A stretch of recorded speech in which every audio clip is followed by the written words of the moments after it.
What's up, team? How's it going? I'm sitting here right now with Kyle Ewers, my brother of 30 years. 33. No, I'm only 30. I haven't been alive 30 years. We've only been brothers 30 years. I knew you were going to say already that shit butchering too. it. I knew you were going to say that shit too when I started, when I prepared it in I was my like, oh, head. 30, you're too kind. Yeah, but yeah, we've been doing, or we worked on music for, I don't know, a really long time together, but Since 2007, 2008. yeah, about 2007. So, yeah, I got him here on the couch, and we're here to talk movies. Coming up, I think it's June 8th or 7th. June 8th, Saturday, June 8th at Hobart, Indiana, at the Hobart Art Theater, the Lakeside Lake Festival. It's behind the building. It'll be basically facing the lake. Will be my last show with Freak on a Leash after 11 years. Yeah, so we got Kyle here to kind of go over his time in Freak on a Leash, why he's leaving, basically, what he's going to be doing going forward, and, kind of just talk about his experience, share stories, really dish out the dirt on everybody he fucking hates now that he doesn't have to see them anymore, even though he'll still be in Phobia, but, they don't play out as often. They're kind of low-key. I still love all the guys. The whole leaving Freak on a Leash thing has nothing to do with any of the guys. It's just a life decision. I mean, you were in the band for 7 years, left for personal reasons. Same thing as myself, but the good thing about the machine that is Freak on a Leash, it's always had a bunch of driven people in it who always want to take it up to the next level. So luckily, I feel, and I've said this to the other guys, feel like whenever there is a member change, there's a breath of fresh air, and there's just some little oomph that the band gets. No offense to you when you left, obviously, but I mean, I'm saying the same thing about myself when, my time comes up on June 8th. There'll be a new gentleman by the name of Trace Beatty, who is a great guitar player and a great person, bringing his own energy in and transcending the band into, keeping that machine, keeping the band being a nice, well-oiled machine. Well, the good thing about Freak on a Leash, the thing that I think kind of is the reason why you guys continue to have so much success is because whenever there's a member that ends up stepping out of Freak on a Leash, the person who takes their spot is usually, you guys end up like trading up usually. You guys don't like just go get a friend or someone who can play the parts. You really put a lot of thought and time into the process, and you're like, okay, well, now that we have this room to work with and this space to fill, it's not like you're saying the last person sucked, but you're like, all right, let's just try and find like the next step, the step above. Like, that's kind of how I always felt after I had left and you guys had Trento come in. I was like, well, that makes sense. You have someone who fits the part better in basically every single way, and someone who enhances the look and the sound of the band. So that is an instance where it's like, you guys traded up. I was in the band for a long time. Of course, you guys like weren't gonna kick me out.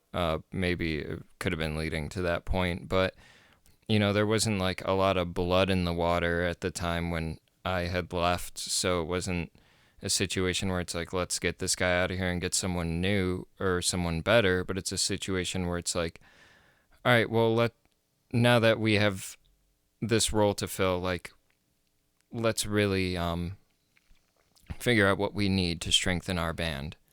Yeah, let's see. Subliminal Verses was already a thing, correct? Subliminal, I think. I don't remember when Subliminal became a thing, honestly. I think Subliminal already was, so 2018, maybe. I think it was at least a year before. It was probably 2018, because I have a video of Subliminal on my 1 second every day, and the majority of that video takes place over 2018, so that would be my guess. Yeah, I think you're right with that.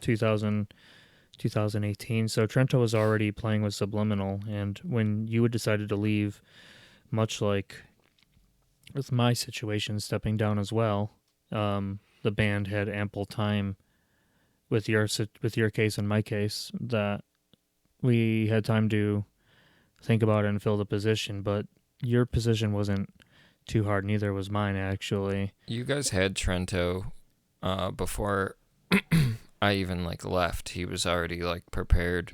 He knew the music and was already playing shows with you guys. I think it's because, well, he did fill in because some weird coincidences, if you remember, led to me booking my wedding the same day as a Freak on a Leash show. So he had already filled in at that point. Yeah, he had played with Freak on a Leash, I think, twice before I actually. He played the last show I was supposed to play. Yeah, so, over in yeah, home. he did home. 2 shows before it was like official. Yeah, like, I wasn't gonna be in the band anymore. No, you're right. Yeah, it was 2 shows. But also Trento was playing with Ed and them at the time in Subliminal Verses, and still is in Subliminal Verses. So, I mean, it was Ed pitched it, and it seemed like the right move. It was very easy. Same when I let the guys know that for personal reasons, I'll just get it out of the way. Basically, just work and family time. Just want to be at home more. My job takes a toll with traveling and stuff. So I figured Trace would be taking my spot. And what's funny is that, so when you left... Wait, do you know who's taking your spot? Yeah, Trace. Did you guys announce that already? No, I don't believe it's announced yet. But I mean, Trace has filled in so for this me. is exclusive. It's an exclusive. Exclusive. How you're exclusive. But it's funny because they're both in the same band, Among the Essence. So it's funny that the bass player of Among the Essence replaces one Ewers brother, than the singer guitar player replaces the other Ewers brother. Yeah, I'm trying to think of if anything similar to that has happened in Freak on a Leash. I mean, I guess like Jake Anderson replacing Joe. That's kind of just like a friend coming in and taking a friend's spot. Yeah, I would say so. Especially, they've played in bands a lot too, with each other on and off throughout the years. Treat each other like brothers. So yeah, I would say it's like a brotherly thing. Yeah, we had 2 Devil in the White City guitar players in the band for 2 shows. Yeah, that's right.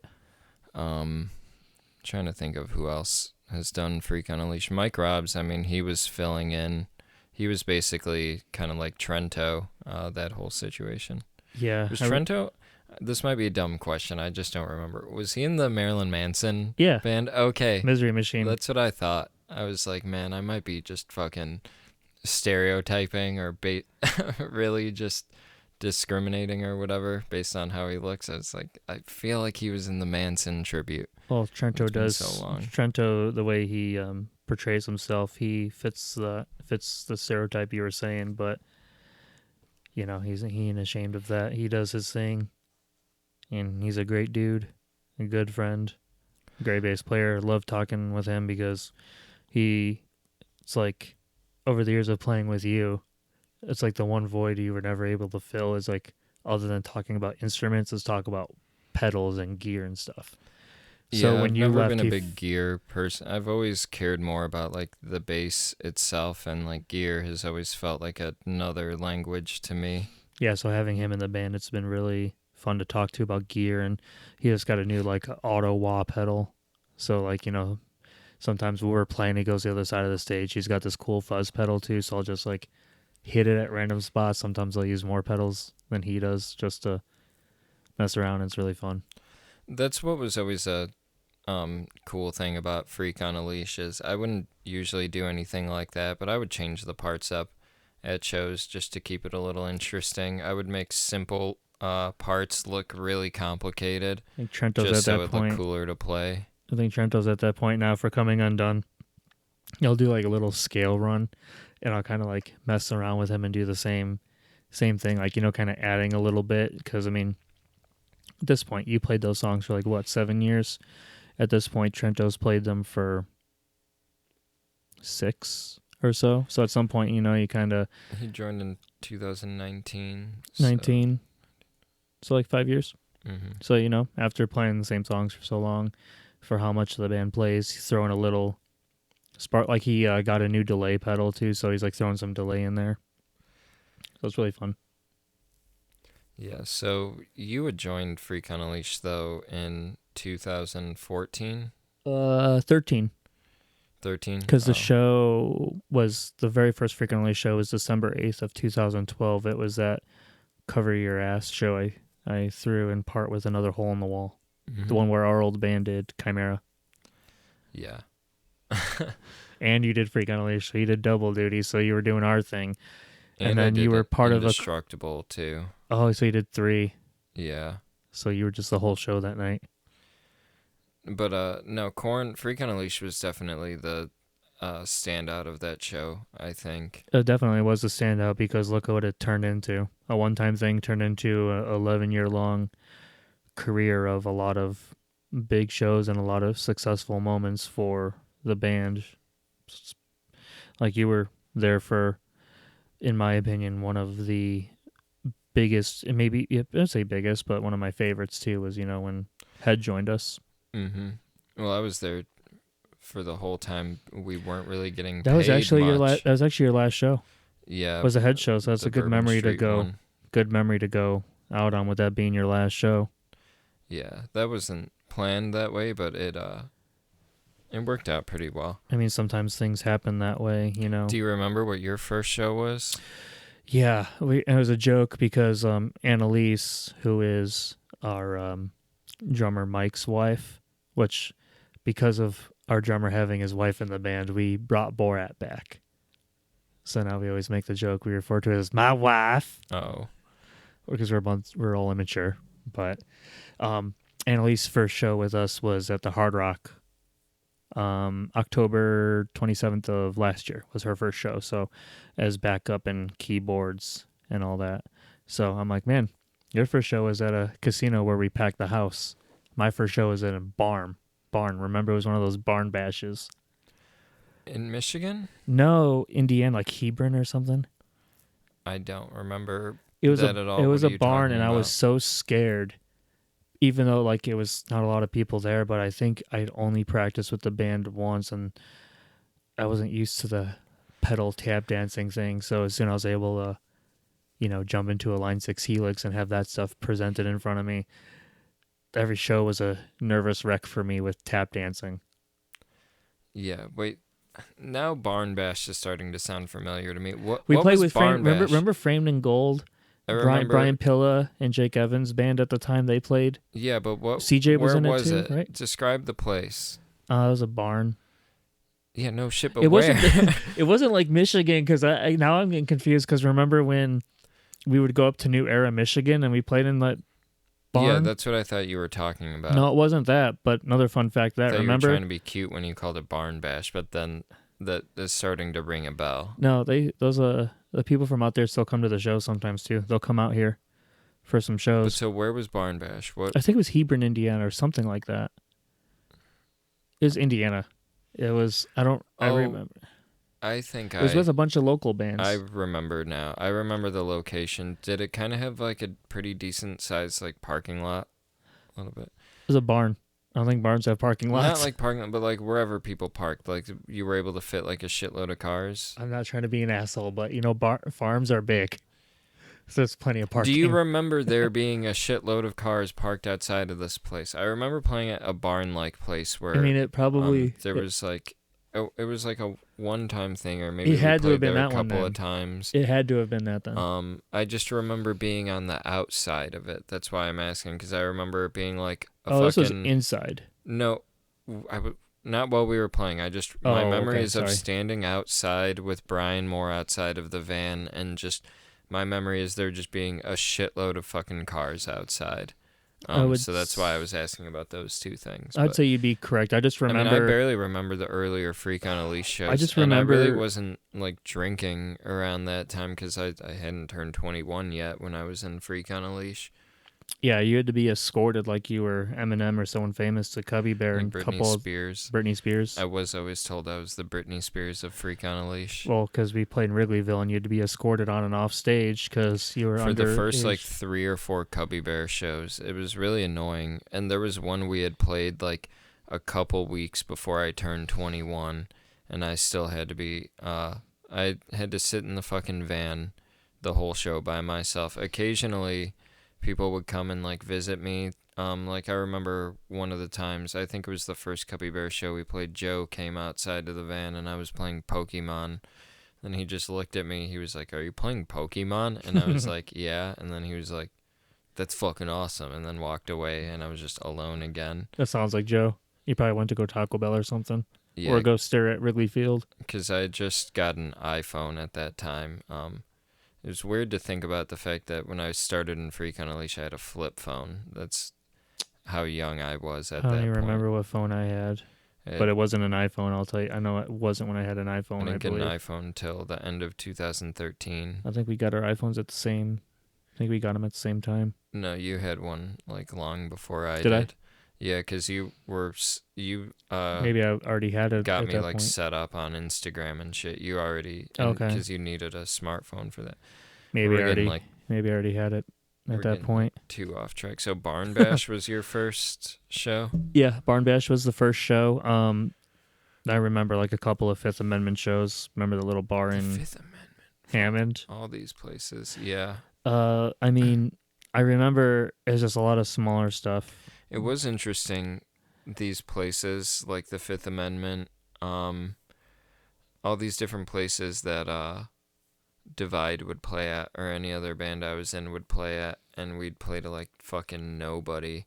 And then Freak on a Leash would go through and play those same venues, and we'd be like selling out shows and actually like getting paid to do it. I was like, man, that's such a interesting difference. It was kind of nice having the original music and then Then getting to going go to do Freak on a mm-hmm. Leash, because it's like those both satisfied different urges when they were running at the same time. There would be times I would be playing Freak on a Leash shows, and that night I would be like, fuck, I wish I was playing music that really could like showcase my abilities. And then there would be times I would be playing Devil in the White City shows, and I would be thinking, fuck, I wish we were playing in front of a Freak on a Leash crowd. I get that a lot. I mean, I was fortunate to get to play right before Freak on a Leash. When was it? It was 2020, 2022. I got to do my first solo show with Dylan on drums before Freak on a Leash played. So I got to, scratch that itch. I got to play my own music in front of a Freak on a Leash crowd. But it was a good feeling, but I also use it to my advantage too, because, doing a lot of the solo stuff, I tried to do a lot of autism awareness stuff. So we ended up, I think, raising almost $400 that night Nice. alone from that, from merch, tips, all that stuff. So that's the great thing about being in Freak on a Leash, and you know this too, is for like how I've worked within the band. All the money that I've ever made in that band has gone towards investing in other musical things or gear for Freak on a Leash. So it's either, gone for gear or it's gone for, recording. And then 2020 happened, had some money left over from it, and I got my own recording stuff. So I've always used it to invest musically. So very thankful for the band, because even at the time where I wasn't doing anything original, I was still able to save up and get ready. And the band, it was nice just to have that extra money to be able to do those things. I do owe the band a lot. I owed a lot. Freak on a Leash I've been in the band for 11 years. I'm 33, so imagine 1/3 of your life. I was 23 when I joined the band, so basically just imagine, I kind of feel like when you're 25 and up is when you start to, I think, guess, at least for me, you feel like an adult, like that's your adult life starts at 25. At least that was my mentality. So I basically spent my entire adult life, like we're here in right now, and just like I used to live here. Then I moved out on my own with some friends. You, Then you were in a completely different place in life when you started Freak on a Leash. You were like You mean when I At the joined? yeah, I when don't you want to say I joined. started it because I started Joe, it. I can imagine Joe's No, I'm comment right here. yeah. Excuse me, guys. But no, you when you joined Freak on a Leash, you were like at the tail end of a relationship, or you were like already broken up. Um, that was like ending, so you were going through that. Mind you, also, Divide had just yeah, ended, yeah, basically. our band that we were in together that we put 5 years, For and in 2013, started in 2008, so we like five well we years started playing shows in in '09. 2009, so I Yeah, really kind of count it from there. makes sense. Yeah, that band was coming to an end. Relationship of a decent period amount of time was coming to an end, or yeah, it was coming to an end. So it's like both of those. So it was like a big shock. So it was like playing those shows really did help me, and being around that group of people helped. I mean, of course, being around you helped being my brother, but at the time we were still getting familiar with the other guys in the band and like, building that relationship. So it was nice to have like a fresh set of people around at Yeah, that time. I had been around them longer than you had, but you were a bit more talkative than I was at that point. Joe was really the one who I knew the most, but Brian Moore was the guy who I gravitated towards just because I wasn't driving at that point when I joined Freak on a Leash. They started like right when I got out of high school, so I didn't have a car or anything. And Brian Moore was picking me up, taking me to practice, and giving me a ride home. So we ended up, I'd say, becoming like pretty close. I would always look forward to seeing Brian. He, even though we were like, uh, I don't know, we just weren't familiar with each other, but we just became like pretty good friends. Yeah, Brian's good people. You guys really did hit it off. Yeah, and then as the band really started to like shape and like shift, I think like I grew a lot closer with Ed and Ron, and now kind of like when I look back at everything, I was thinking about the other day. I was like, damn, I think I was a lot like closer with Ed than I really realized I was, just because of how long it's been since I was in the band.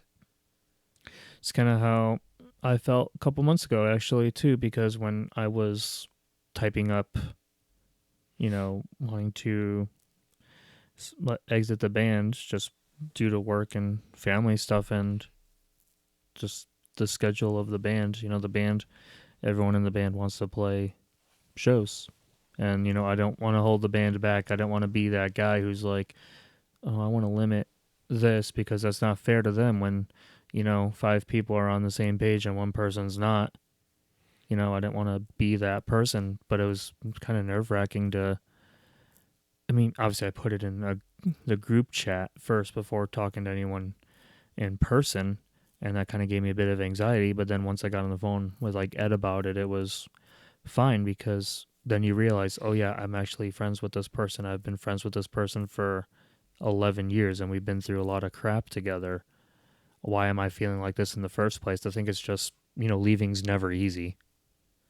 So, but it's like something that like I've been friends and I've been Yeah. close with him for Well, a and it's while. like you can't put the genie back in the bottle. You don't know if you're gonna end up regretting it or not, but I mean, there's always something that kind of makes you, come to that decision in the first place Mm-hmm. at that specific time. So it's probably, there's a lot of reservations and a lot of, hesitations that come with making that move. And a lot of people sometimes don't make that move, but, I was you having a got to hard do it day at work. eventually. I was having a hard day at work too, so I think maybe my typing may not have been the best. As in the moment, I thought it might have been. I mean, like it wasn't unprofessional or anything, but maybe I could have just did a phone call instead of a message. But we get stressed and we make decisions out of stress. I mean, my decision to say it right then and there. But I mean, just like if anyone's listening, if you're close with somebody, don't be scared to just literally just ring them up and talk to them, which was, because once I got to talk to the guys about it afterwards, and then obviously playing a show, like I think the following week or something, or 2 weeks after, and being in a room, everything felt fine, and I care about the band, and we got a good replacement for me, so the quality is not going to dip. The quality is really good. We just had probably my last practice today, and he was there, and Ed even said, he's like, I just, because I stopped playing for a couple parts and let him do his thing. And Ed was like, I'm glad you did that because I wanted to close my eyes and see if I notice anything, a big gap there, and there wasn't. And it's just a great thing to have when the band has always been surrounded by really great players and will continue to have great players. Yeah, it must be kind of weird for Ed, because even though you weren't the original guitarist, you are kind of like the last thing he's got now to the first original iteration of Freak on a Leash. Whether that's due to people leaving or being kicked out. I mean, he's been friends with Mike Robbs for years, so it might not be that big of a deal. But I mean, Trento and Mike are Mike. That's your drummers that threw me off. I'm Yeah. like, wait, I said Mike already. There's two Mikes. We call Michael, obviously we call Mike, we call him Robs, but drummer Mike, we call Prost. Okay, Prost, Mike Prost. Mike Prost. I don't know how long Ed has really been friends with both of them, but it's 11 years is a bit different, and you've known Ed longer than 11 years too, so it's he's losing a pretty long connection, someone who he's seen weekly, for that entire time, someone who he's seen multiple times a week for that entire time. It's crazy to think of it when you saying that right now. It's pretty crazy thinking about that. But I've also stressed to them I'm not gonna disappear. I mean, I'm not leaving on any bad terms. Everything's fine. Just life changes, and you got to go with the flow of life and what's best for you. And I'm looking forward to going a specific show that's not announced yet in October. I'm excited to go see, and some other ones actually. I'm excited to go see my friends play, and I'm excited for that. The good thing is that the band's, like I said earlier, the band's been surrounded with really good musicians, and most of them have been professional, so it's a good flow. I mean, he's known Mike Robbs for a long time. Mike Prost was in Subliminal before Freak, so towards the 2019, 2020. Yeah, 2019, I think he took over drums for Subliminal, so Ed already knew him at that point. So he's not as new as he seems to me. No, he's not. No, it's like I said, when someone comes in, I knew him from I think he was in a Fear Factory tribute. Yeah, he still is Zero Signal. Yeah, that's where I knew him. I didn't know he was in Subliminal ever, actually. Oh, really? Mm-hmm. Yeah, he was in Subliminal when I was in Subliminal too. Well, he's still in Subliminal. But with my shows that I played with Subliminal, he was the drummer. I don't know if I was. I don't think I've ever seen you play with Subliminal before. I don't know if I was living out here. 2021. I think you had just moved. I moved in 2021. Yeah, I did. We did the. So yeah, I wouldn't. Iowa shows. I don't think I would have had any chance to have really met Mike then. He's a good dude. Maybe I'll meet him on June 8th. Oh, I met him at your Phobia show, but I was saying before. Oh, that's right, you did. But it wasn't. We didn't get to have a conversation. There was too much music going on. Too much music at a concert. Pesky music. Butt rock. It was all butt rock for the night. Yeah, I forgot who was playing. It was mostly just focused on Phobia, even though My Sacrifice was really good. Mm-hmm. Those guys are really good people too. They're great to play with. We just did our Phobia headlining show before our Phobia break. I mean, because Phobia's going on a break too. As I'm stepping away from Freak, Phobia's taking a break too. So. And then Angelo also is going to be. Yeah, Angelo. Should we not say that on? No, it's already announced. He's in. Okay. Angelo's in Devil's Cut. They announced a headlining show, and they announced I think a 2-week long run down in the southeast, Texas, Alabama type stuff. So he's doing some cool things. Nice.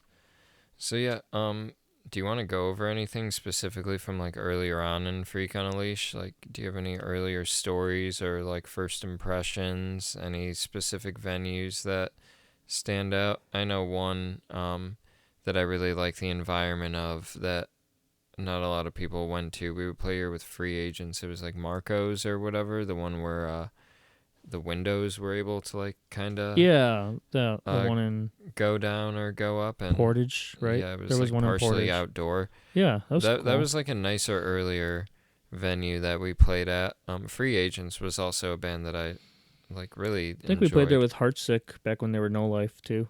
Yeah, I think we did I think too. around the same bill with Free Agents actually. But are there any like memorable venues that Freak Unleashed doesn't really do anymore or can't do anymore?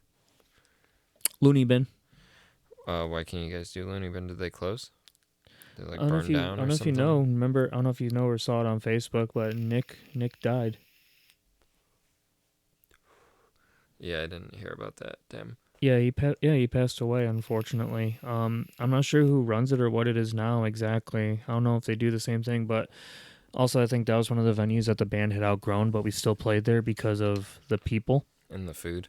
the food. Well, the brisket guy left or whatever. Then there was a lady, she called herself the taco lady or whatever, and those tacos were really good. Yeah, I So really the place enjoyed the always Looney had Bin.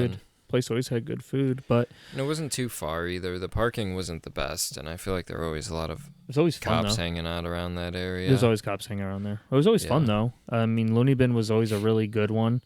Um, but like we did a bunch of stuff like that. Then I remember we did House of Blues the first time, but I feel like the second House of Blues show where basically Freak on a Leash was, I think we were kind of forced to headline, like made to headline that show, like because no one wanted to do it or whatever.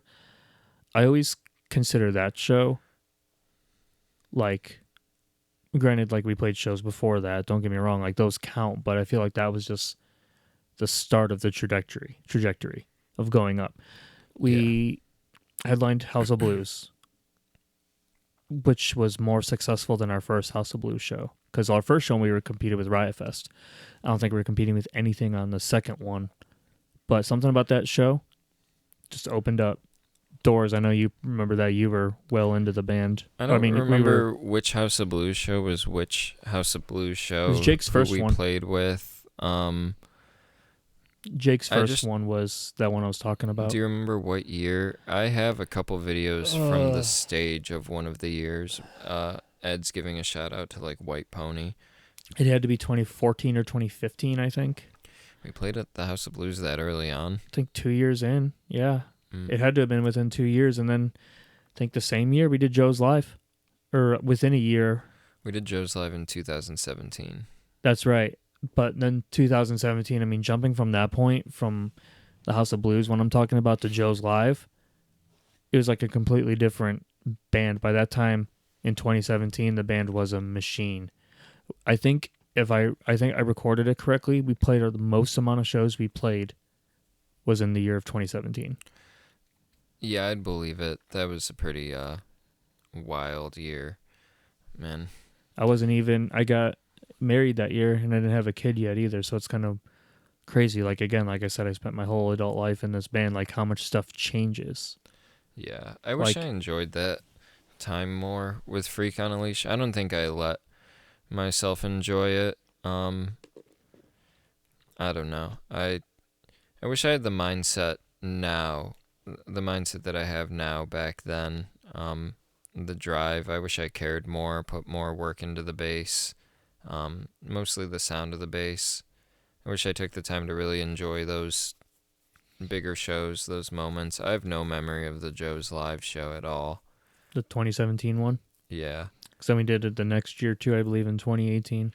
Yeah, I don't remember that one either. Most of the shows are kind of like a blur to me. And I don't even think it was completely because of the drinking. Even like before I turned 21, like those shows I barely remember either. It's weird because Freak on a Leash, like when I was thinking about it earlier today, I was like, Freak on a Leash was always this kind of like comfort and consistency. No matter what was happening in my life, it always just kept me at least like doing music or attached to music. it kept me meeting new people. Again, I wish I wasn't drinking so much because I feel like I could have like had more valuable experiences with people I met, or I would have went out of my way to try and like make friends or like legitimate connections with these people instead of it just being like a regular interaction. Because I talked with a lot of people. I met a lot of people in Freak on a Leash. I went out of my way and like was in like the crowd a lot of the time and had people coming up to me, and I like really didn't know what to do with any of that. And now I'm at a point where I'm like, I feel like I could handle that more, and I feel like I would know what to do with myself and know what to do with those opportunities. And there are people who still ask how you're doing too. Some people I don't even know. Yeah, So you did leave an impact. I had people at the Phobia show come up to me and saying hi to me while bands were playing, and there were people where I'm like, I know them from Facebook. I didn't even know that they like knew who I was or like gave a shit about me at all. But there was like at least like 5 or 6 people who I like recognized, and they like came up and said hi to me, and I thought that was pretty cool. I feel like having Ed as a frontman has made our band made everybody seem very approachable. Having a frontman like Ed, Yeah, I feel like how he conducted himself made it easier for people to come up to us. I feel like I'm an easily approachable person. I mean, I have fucking weirdos in the street coming up to me. Every homeless person feels like they can come up and talk to me like I'm one of them or something. They ignore everybody who's got a fucking thing, or everybody who society rejects comes up to me. So people are pretty comfortable to walk up to me and talk to me as it is. One thing that is kind of weird though, so there's that end of things where I'm like, damn, like some people like it's cool that some people remember me and like will come up to me and say hi at those shows. But then there's the other end of it. I've noticed it from some of the people who are in the tribute bands. The moment I wasn't in Freak on a Leash anymore, they fucking just stopped talking to me, stopped associating me. Some of them just deleted me off of like social media and shit like that. Yeah, I don't know if I want to like say any names. No, you don't have to say any names. It's a couple people you guys play with a lot. I will say it's none of the 9 Inch Nails guys though. Those guys all fucking rule. I'll say if that was the issue, I have to go talk to my father, Mike Schubert. Yeah, no, it's none of those guys. I feel, because I don't know if Mike will listen to this, but I hope he doesn't think it's him, because it's not. It's none of the 9 Inch Nails. I'm gonna tell him it's guys. him. No. Like, hey, dude, I'm talking to my brother, and he's kind of pissed at you. No, I love those guys. Mike Reedy. It's not the people who you would those think. Guys in that band. It's not the people who you would think it is, but it's so fucking wild. And I don't know. I'm about to start doing stuff with music now. I think it's going to get a lot of attention. I'm very excited for. There's people who I already know vocally that I'm going to want to get involved, who I think are, going to, like, I'm going to be reaching for some, like, vocal appearances. Like, I think, I don't know, I'm hoping people kind of like take it seriously to some level, but I think like if this starts to get traction, I have a feeling some of those people who don't talk to me are going to start talking to me anymore, or are going to start talking to me again. Sorry, I don't know. It's weird. I'm excited for you to be putting out some more music. It's been a while since you've put out anything, but I'm excited for it. Like, I think it's a welcome, your break, obviously, everything you've been through. I mean, it'll be like a welcome, what's the word? It'll be a welcome addition to like the music that's coming out in the Chicagoland, Northwest Indiana thing. Like, people see Nick Ewers comes out with a full good ass production song. I think people are going to be clicking on that. Maybe, hopefully. It's weird. It's weird putting out your own music on your own. Like, I think I was telling you it's not going to be put out under my name. Yeah, because we were talking about this the other day. Like I said, I regret my solo music, putting it under my name, but I don't regret it at the same time because it's doing good and I've gotten compliments on it and stuff. But at the same time, it's just really weird, especially something I didn't think I was going to be playing shows doing. I play a show and you got to talk and you're like, man, how do you introduce your own solo music? Like, how do you introduce yourself? Because it's just me, a drummer, and the rest of the band is just tracks. Well, a little bit of a difference in what I'll be doing, though, is I'm going to be presenting it as if it's a band instead of, like, just music I'm releasing, and the people that I'm gonna have are gonna ask to be a part of it once the music starts coming together more and I start figuring it out a bit more. They're gonna have they're gonna be able to put their like identity into the song in some way, hopefully. So it's I don't want it to be presented as like me, and then I'm gonna be hopefully shooting music videos for every song. That's gonna be a goal of mine. I don't know if I'll be able to do it for every song, but I also want to construct full bands for each song, but have like each video be a different arrangement of musicians. You know, sometimes maybe reuse musicians, but give different people a chance, to be in a music video. If I have like no super talented like drummer or something who like hasn't gotten to do a music video but would like the fun of doing it, or like to just say they did it, why not? Something like So that. almost kind of like Nine Inch Nails in a way. How Nine Inch Nails is Trent Reznor, but there's always different musicians popping in and out of the lineup type thing. I'm not saying that's exactly what you're doing stylistically, but just the concept of like, hey, this is my project, I write the music, but you're kind of like, letting people play in your sandbox. Yeah, yeah. At least for this is just gonna be my approach for this CD, and then I don't know what I'm gonna do after that. But I'm probably gonna start from zero and just come up with a whole new idea. I kind of want to start writing like, electronic music, maybe try and find something I can So do with that. I fun. want to try and get into like writing stuff that I can potentially use for like a movie score, like John Carpenter level of electronic music, or like It Follows. Like I want to create like things like that. I'm glad you brought that up because I was actually talking to Mike Prost, our drummer, because I'm a big Seven Dust fan, as are you. Clint Lowry just released a new solo EP, but it's an instrumental ambient electronica EP because he wants to get into scoring. Yeah. So that's basically what it is. So it's like scores. So I'll show it to you when we're done here. But like I think that's something you'd really enjoy. And I was like, I throw a bunch of like with my solo stuff. It's based around movies, something me and you both love. But I don't know if I told you like my thought process. It's like each song is based off of a movie, but the songs are shorter. They're not. It's easy to say it's based off movie, but it's not necessarily based off of the whole movie. I kind of start at like one specific part.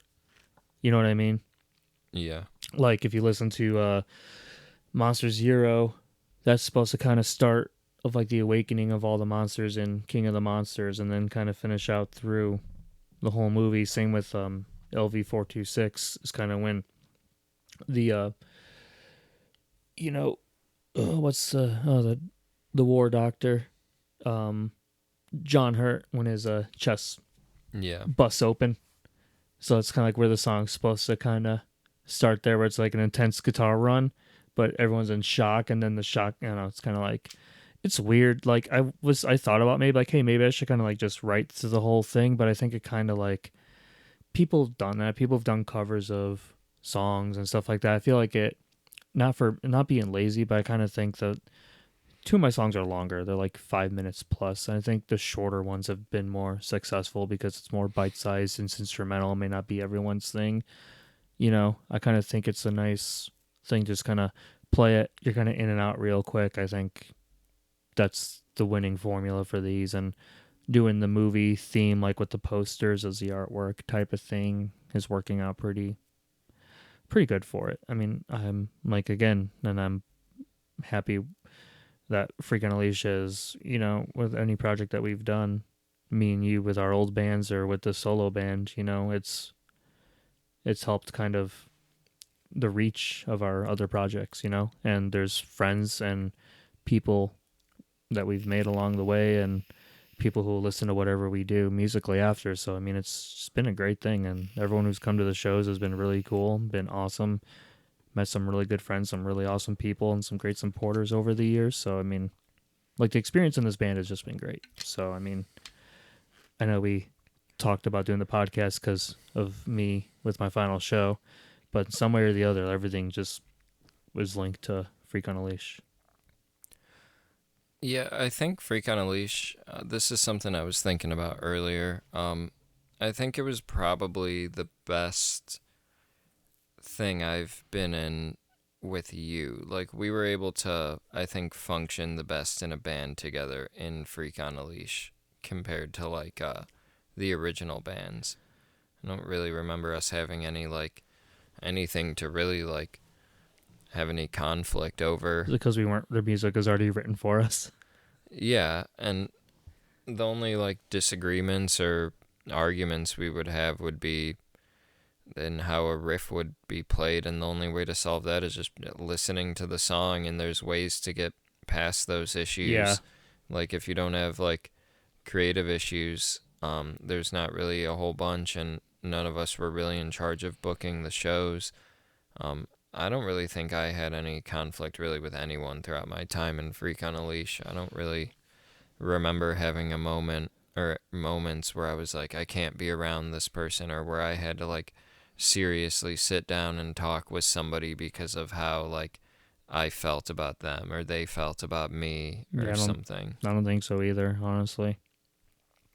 Yeah, it was a pretty easy band for me to be a part of. It was really something I kind of like, which is just as long as I show up and I'm like, I have my shit together, no one really has any problems. The only issue is I started to, like, not have my shit together as much near the, like, basically, like, 2019, I could say, since I was in that band the first, like, 4 months of that year.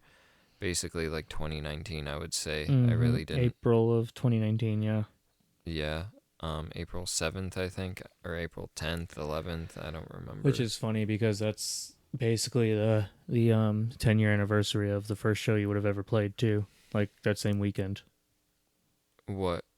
Your last Freak on a Leash show was based the 10-year, I think, either on or like the day before or after our 10-year anniversary of the first time we've ever played a show, which was April of 2009. Oh, I thought you were talking about the first time Freak on a Leash played a show. No. I was like, no, we didn't. April wasn't the month. Do you have any moments from Freak on a Leash that you just have resentment towards or don't really like any rough patches, any issues, just with anything that was happening? Any shows you were like, I fucking hate that show? Looking back at the early days, I don't know why you guys let me play a 7-string PRS. Even though it sounded great and played great, but I mean, like around 2017, 16 was when I kind of like, I think it took a little bit for me to get like I never had the look, but just like getting the actual Ibanez guitars and then ESP guitars, like looking back a lot of those old videos and pictures, I'm like, man, I wish I like looked a bit better. For the part at least gear wise. Like that's just something that always kind of bothers me. I'm like, man, why didn't I just get an Ibanez right off the bat or something like that? As far as shows, yeah, remember was it the Elbow Room, the one that stiffed us? We did it with Shelterline. I think I remember that. I think that was the show where It was in 2017. We had I want to say it was the Elbow Room. Me and Ed had brought in.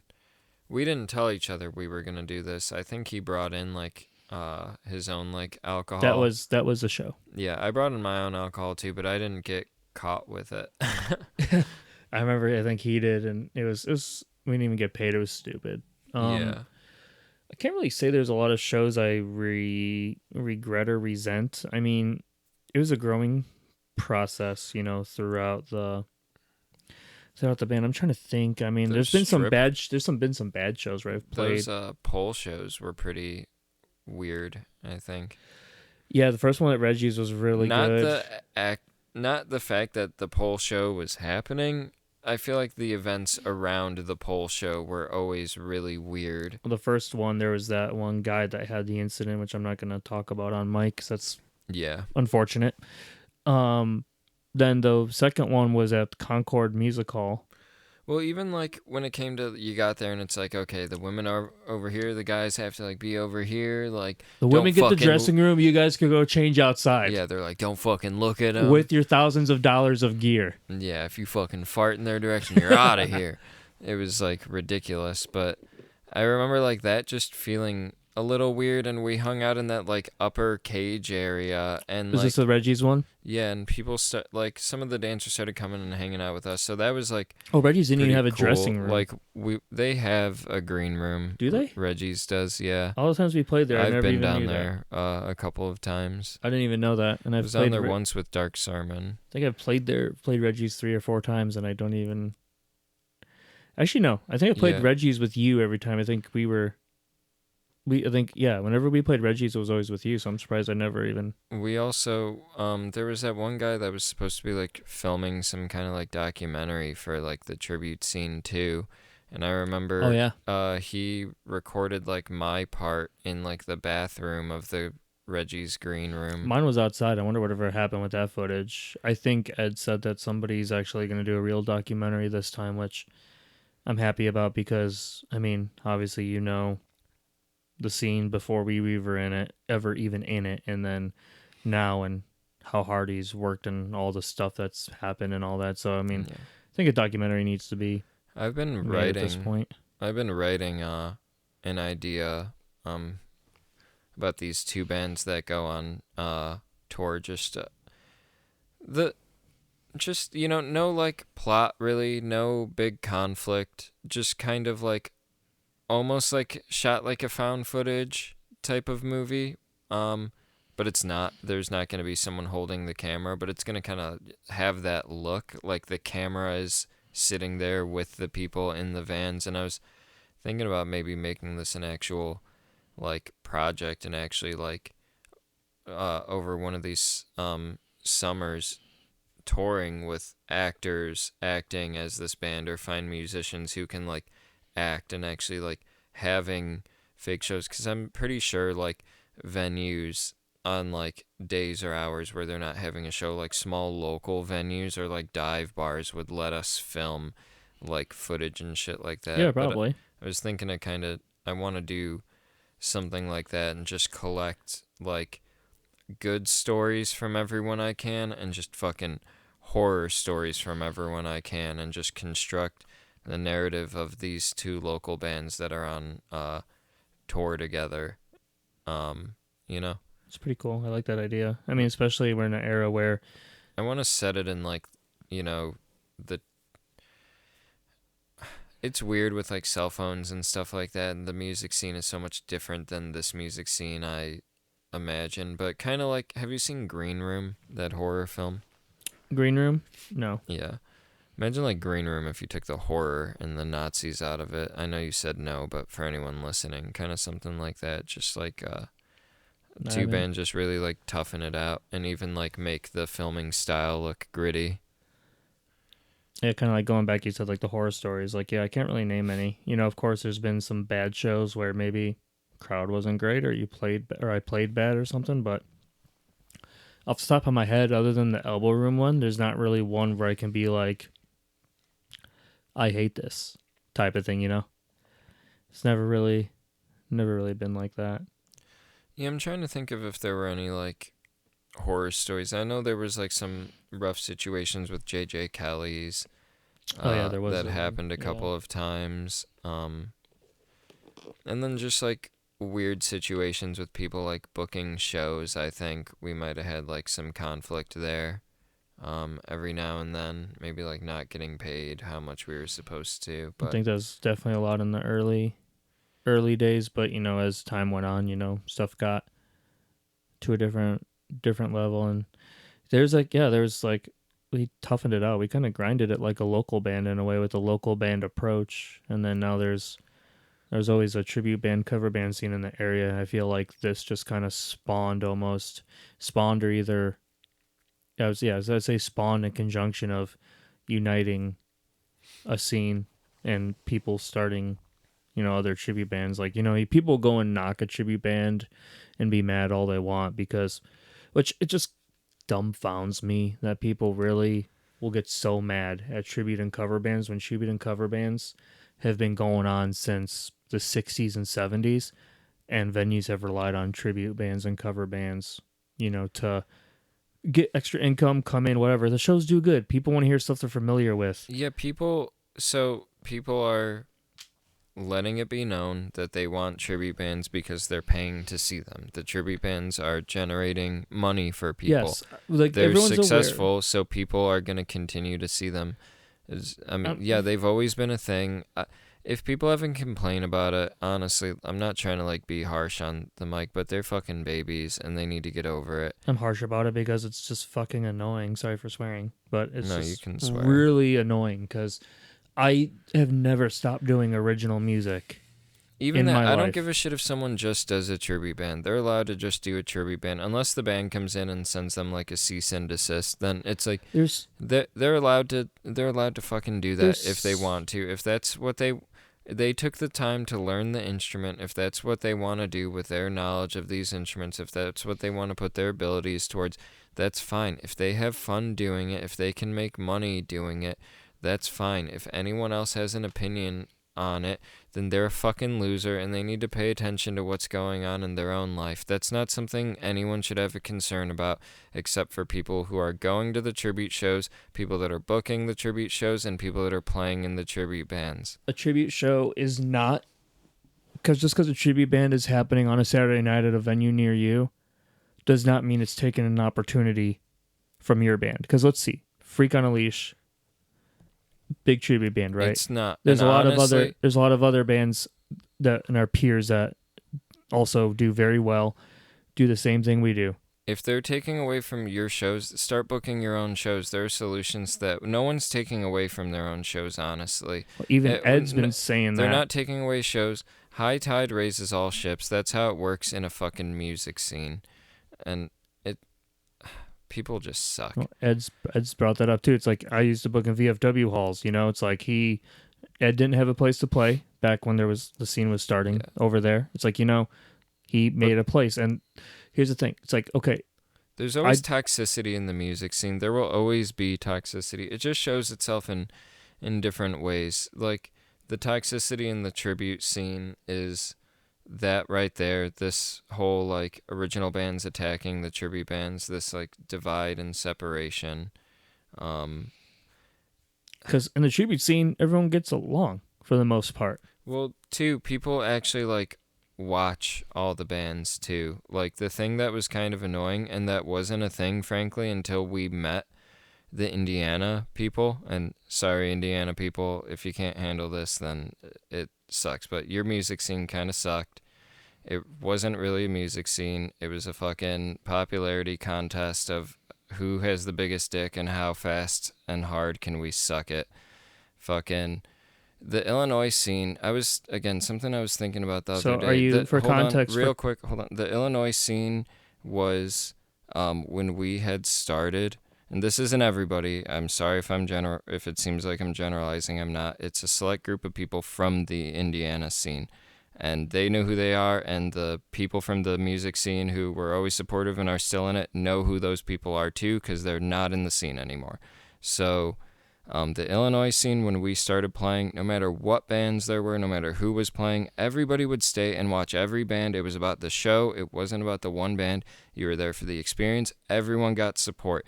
Even the bands that like we would all kind of get together and like be like, oh, that's a little weird. They would still get support. They would still get watched. People would get their merch. You would see people just love being at the shows and love supporting it. When it merged with Indiana, that was when we started playing at venues where people were allowed to leave during bands. That was when it became like, oh, we're all going to only go for one band. We're going to not give a shit about anyone else. There was like such a lack of support for it. Wasn't a scene. They like to call it a scene. That's not a scene. There was such a lack of support for the scene and for the individual bands and for the shows as a whole. There were plenty of shows that people wouldn't go to that seemed like they would fail. There was not support for the scene. There was not support for the shows. I don't want to speak for Ed, but there was not all around support for Ed or the people booking the shows. There were a lot of issues going on with that. It was, let's all go and watch our friend's band play. It wasn't a scene. Those people call it a scene. It wasn't. Man, you need to really have Ed on to feed off that because I think he's going to have a lot of stuff to say about that because that was a very, really good, valid point, what you said, because there's still things to this day where there's a comment not that long ago, I think only a couple weeks ago, where someone said, "Yeah, the promoter who used to book local shows here only cares about promoting his a corn cover band every other week or some crap like that." I think Mike Robbs was showing us that because very well Mike Robbs is one of those people who you were just talking about, the person who will come to a He show, was one of the real people. who will stay for the whole show and watch it, and he has nothing but love and respect for obviously us because we're me, you, him, we're close and we've been through a Yeah, lot and together. so much talent died or just like stopped doing shit But then you got because someone like Mike there Robbs who wasn't a real scene. didn't stop at all Yeah. and still isn't, and he's doing really good. Mike Robbs has played shows and been in bands that weren't always like the biggest thing around, and Mike Robbs is a known guy. I've seen Mike Robbs play on stage and not get the support that other bands have gotten. I mean, I really think he's getting it good right now with He I is. Bet. Their stuff's really good. The new song they just put out the other day is really good. But Mike Robbs is a perfect example of someone who actually is like a part of this, like who Agreed. cares, who supports it, and who treats it like a scene. But that's why I said the people who aren't in it, who I was talking about, aren't in it anymore. Well, then you got Ed, who is running big shots. I mean, it's like you're gonna get mad at the guy because there's not a lot of local shows. It's like, well, the bands, there's, like you said, there's not a scene. The Hey, scene how about started start to going die to off. local shows then? The scene, like you said, the scene People started go to the tribute shows. People don't go to the local shows that much. Also, local bands, I mean, they could kind of do a bit better too. I don't know. Not like they could be better, but they could. They're just. I mean, my solo music They're not doesn't. trying. When we first started with Divide, like we fucking tried our asses off. We Yeah, were we going did. around like town, going to like places, handing out flyers to strangers, passing out stickers, like giving out CDs to people. Like we really put ourselves out there, and we started from nothing. And our first show, we like were given 50 tickets to play, and we sold all 50 tickets, and all 50 people showed up, and we were getting people in there from the very beginning, going out and like working at it. And then that's also kind of what sucked too when the Indiana scene when they kind of merged, because we had like put in all that work, all that time and effort, and then you try to go and be a part of a scene that frankly is never even going to try to give a fuck about you. I had Devil in the White City was another good example. We would get ignored, and then there was like one Halloween show where it's like, I don't know if the weather was bad, but like people couldn't go outside, so they had to watch us. And when we were done playing, people fucking clapped when we were done, and they came up to us and were like, "Oh my god, like you guys were so fucking awesome. Like this is unbelievable." And it's like, guys, this is like our 15th time playing at Camelot. Like you guys, like you're missing bands that you enjoy because of your stupid fucking clique mentality. It's not a scene. It was not a scene. Angelo actually, when we started Phobia and stuff, and we were like talking about old bands and everything, he was like, I would go to shows to see Devil in the White City, and this is before Yeah, we did have a good group of following. Jesus Christ, we had a good group of people following us. Devil in the White City was a good band. People supported us like from the beginning and stuck with it, and probably would have kept doing Honestly, it. yeah, I feel like Devil in the White City had, with the time, like with the scene it was, I think that was the era of our time in being an original band where we got along and we fit better with other bands, and we hung out with other bands. It was kind of different. I mean, the scene was like the Big Shots days, I mean, those were good shows. I mean, But we also were in Freak on a Leash too, and people respected us more when we got in a band with Ed too. Well, not that we got in a band with Ed. It's not like I didn't join Ed's band. Me and Ed both got recruited by Joe. yeah. And then it's like people started kind of respecting and paying attention. It's weird now, but I think things have kind of shifted and balanced themselves out a little bit, because like you, someone who's put in the work for almost 20 years at this point, you're like now like on top of like the fucking scene. Like you people know your name, even if not everybody supports you. Like you're known in the music scene. That wasn't even the case before, and yeah, maybe it took the help of a tribute band to give you exposure, but I mean, who's to say you didn't deserve that exposure? You found an avenue that got you that exposure. It fucking sucks for everyone else that they're not crafty enough to find different avenues to fucking put their music out there. You know, be smarter about it. Stop with your like stubborn behavior. Stop acting so above it all, man. Not you. That makes sense. You, the listener. Fuck you, listeners. I hate it. Makes sense. commenting. Like I said, my solo stuff and then Fear and Grace stuff got traction from people seeing me from Freak on a Leash. And like, is it make or breaking everything? No. Did I play solo shows? Because, you know, I did 2 other ones that weren't with Freak on a Leash. Man, Was one really one was not great. One was okay. It was with Galactic Empire, the Star Wars cover band, and Night of the Round, the Final Fantasy metal band. You know, the Kevin and Justin are in. That band's awesome. You know, that was a good show. But the one in between, it was like all local show. But it's like, but you know, I wasn't even saying. I was saying you as yourself getting exposure through being in a tribute band. Oh, I thought you were saying like with no, the not solo hopping stuff. on the show of a tribute band. I mean, you know, you couldn't have anticipated that Freak on a Leash was gonna get as big as it did, but it fucking worked out for you. It got you that exposure. I don't think anybody did. Did you think this was gonna happen with Freak on a Leash when you got recruited by Joe to do this one-off show? No. Did you think that you would have gotten to headline House of Blues? Do you think that you would have gotten yes, because Indestructible did. I knew that a band with Ed fronting it could definitely make it. Ed's a showman. I stand corrected because I, for some reason, forgot that happened. Yeah. So. All right, hold on. We're recording. I might leave that in. All right, sorry. We we had to take a little bit of a break, and I fucked up the mic coming back. I'll leave it in so you guys can hear that.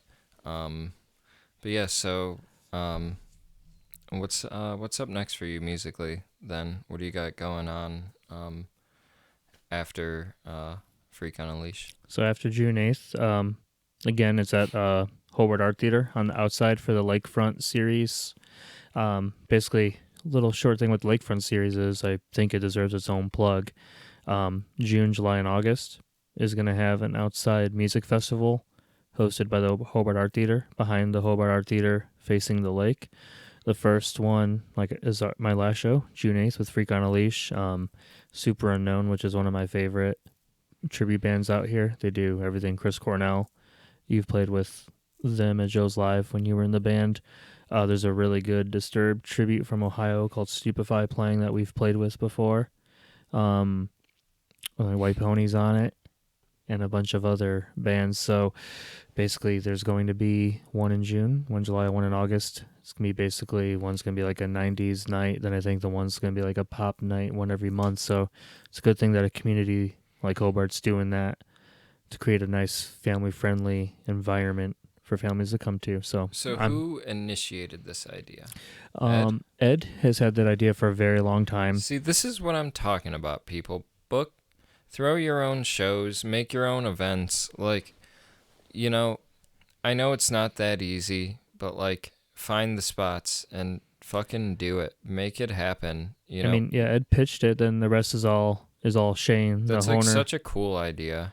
The rest is all Shane, the owner of the Hobart Art Theater. You know, so obviously he's got to go get the permits and do all that logistics stuff. And Ed, you know, books the bands and helps Shane. I mean, Shane's a great guy. Ed and Shane have a great working relationship. I think what they've done with the theater is been great, and this outside, the series of these 3 Lakefront Music Festival shows is great. So I'm very happy that my last show is going to be in this environment, at this venue, everything about it. So after the show, Phobia is on break due to our guitar player DJ having a kid, and then me having a second kid.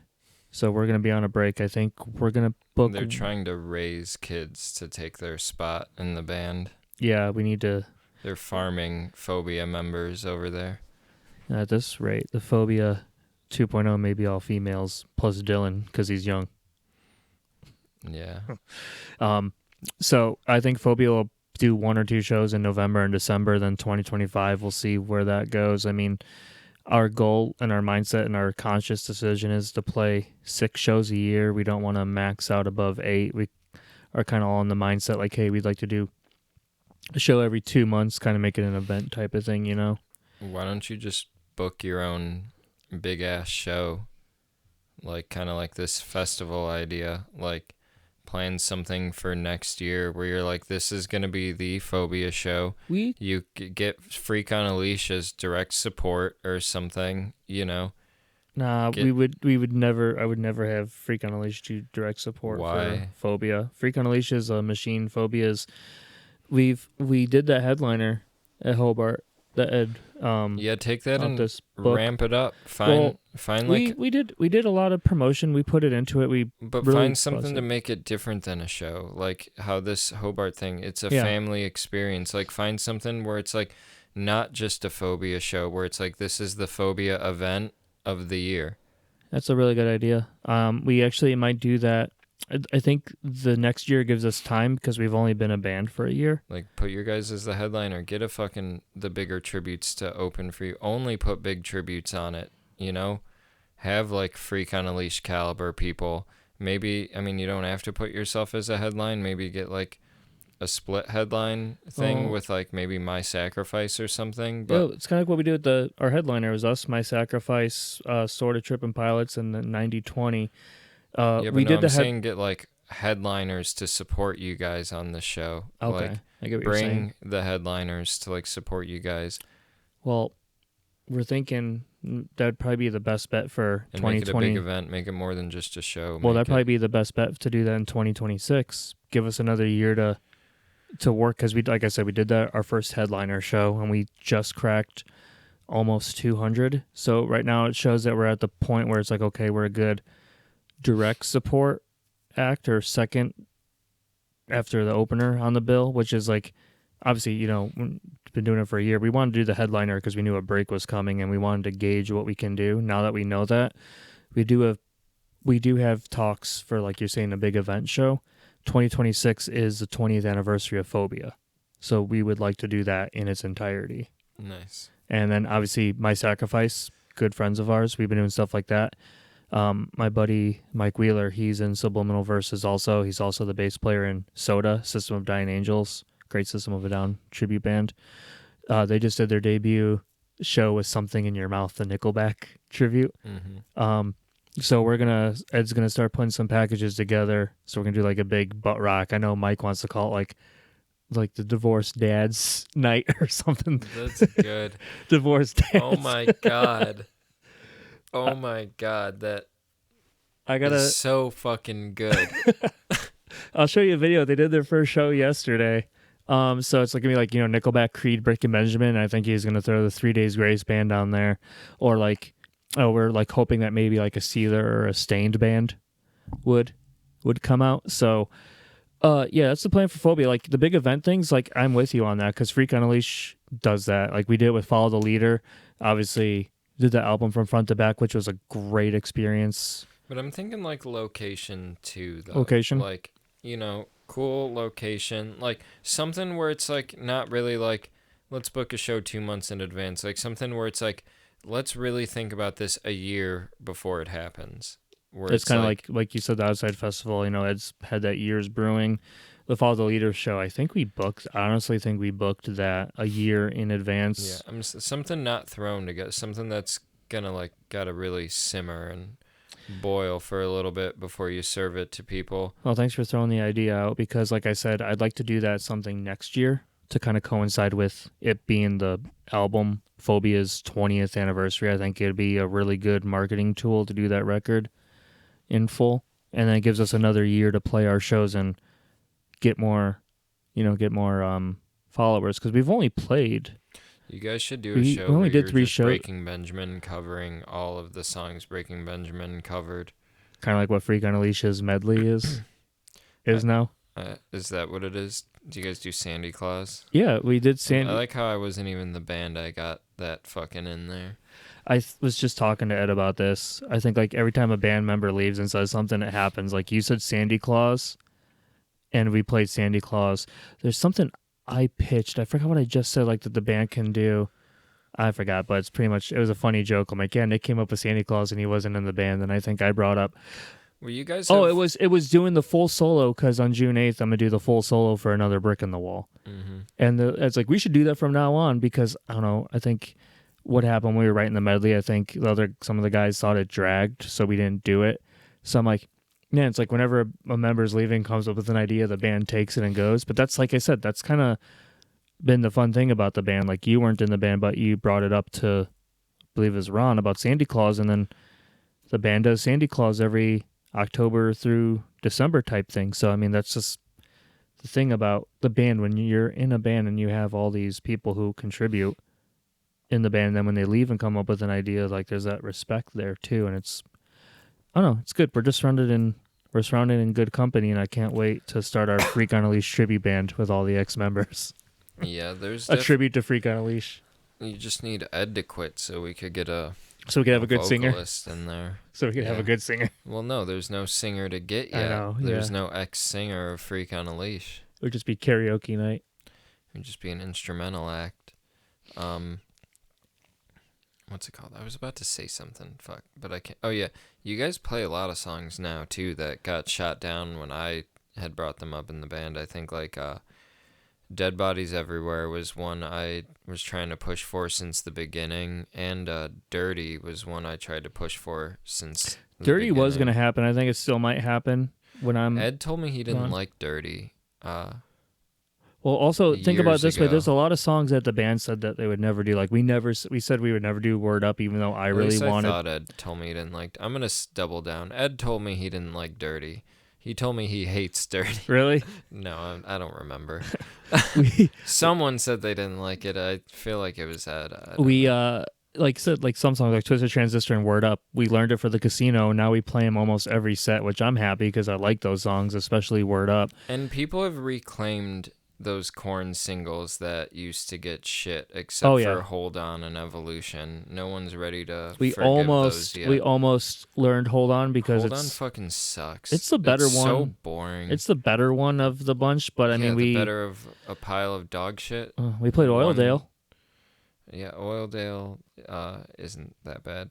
No, Oildale was fun. We actually opened one show with it.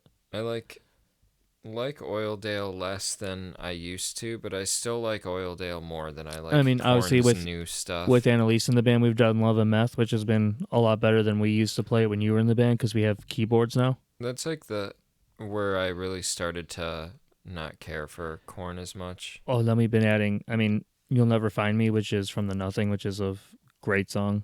Like that's one of my favorite ones to play. It's a Did you guys more do challenging one. That one song, I forget, like brew doo doo doo, get the fuck up, get. Oh, the up. dubstep stuff. We've been throwing that around. That sucks. I'm not gonna get to play that stuff. I mean, we found a way to get the tracks and stuff, and another way to get the tracks. It's like we talked, but it just like never came because the band's been busy. We don't get too much time to practice, but it's like been talks and it will happen and stuff. So I still think it'll probably happen because Mike Prost, our drummer, is a big like electronic guy, and there's some good songs on there. And I mean, his kit's big. He's got the electronic stuff, so he could pull off a lot of stuff that was limiting before without having like, the whole side electric kit. And he's got like, because we're playing Children of the Corn and stuff, like there's 4 different kick drum samples or 6 different ones in that song, and he's got something where he can change his kick drum samples. Like the way his triggers are, like he could have no kick drum. He could have like a piece of plywood there, and he could play it like that. Like the kick drum doesn't matter, so it's like all his triggers are programmed into the pedal themselves, so he can like do all this cool stuff. It's talk about gear. That stuff's crazy, and then being on in-ears. That's the kind of drummer I'd like to be doing original music with. Mike's great, but yeah, back to what I'm doing. So yeah, Phobia will keep going, doing it 6 to 8 shows a year, most likely 6. I think we only did 3 this year. It was just a weird year, but yeah, I'll do that. I'm really looking forward to doing more solo music. I have 3 songs sitting that are ready for release. I released a new song a few months back. I don't feel like it got the proper release like it should have gotten, so I think I might double down and record a playthrough for it and everything. But I got 3 songs ready to go. I'm gonna do some more vocal features with some leftover Fear and Grace songs that never got used. I'll just throw them under my solo moniker and have people come in and do vocals on them. But it'll be under the, like I said, the solo moniker type thing because I don't know, I have a lot of songs that are done that are just sitting on a hard drive. So I have a couple people. Do you have any vocalists you can Yeah, say in mind? yeah, I do. One of them is Joey Wise from a local band called Eyes of Anguish. They're really good. They're very good. I recommend everybody to check them out. I'm gonna be working with my buddy Bill Jones from Chasing Allura on some songs that he has. One of them's a cover. One of them is an original he wrote. So I'm happy that he trusts me with his music to arrange it, produce it, record guitars on it and stuff. So I'm very happy with that. I'm just looking forward to getting back to just doing some original stuff and collaborating and like getting better at guitar. I want to sit down with an acoustic, play more, kind of relearn some things. So I'm definitely going to use my time with the newborn and the downtime as I adjust to a different schedule. Like I'm going to focus on where does music fit in my life with my career and my family. Where's a comfortable spot for it to fit? But yeah, it's going to be that. And then Phobia itself is, we've been writing some stuff as we've been jamming, sending ideas back and forth. So you'll probably see something from there too. That's the Original songs? mm-hmm.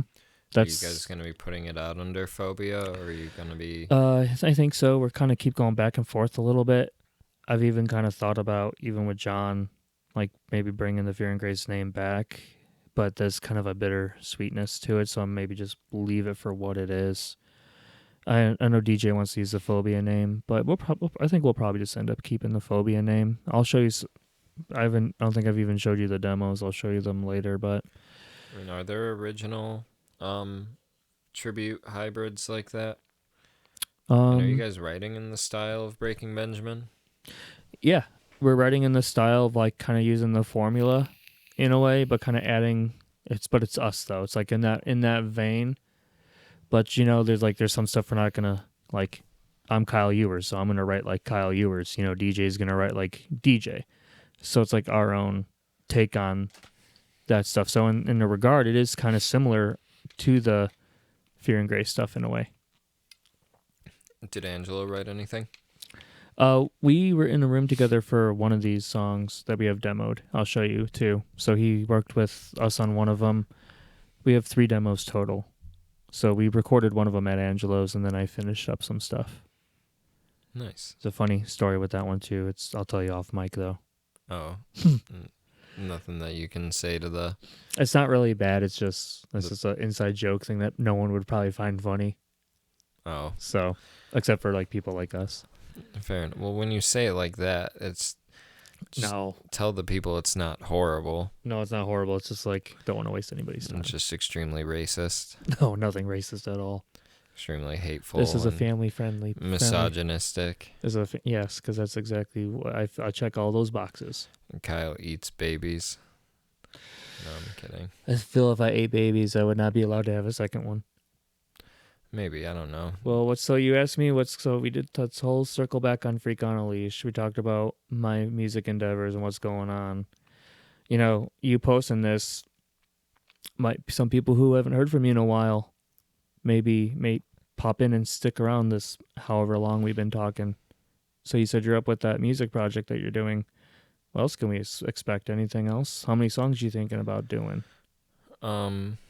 Right now, I think I have 5 songs that are being worked on. One of the 5 is basically done with everything except for the lyrics. I'm going to be doing most of the vocals on it. I'm going to try and see if I can have vocal features where I can. Just a few people, though, who I'm eyeballing, who I haven't talked to yet. And then musically, I'm going to be handling most of the basic songwriting. But as the songs really come together and kind of have their own identity, I want to try and kind of bring different people in to add a little bit of flair to them, since I'm not really much of a lead guitar player at all.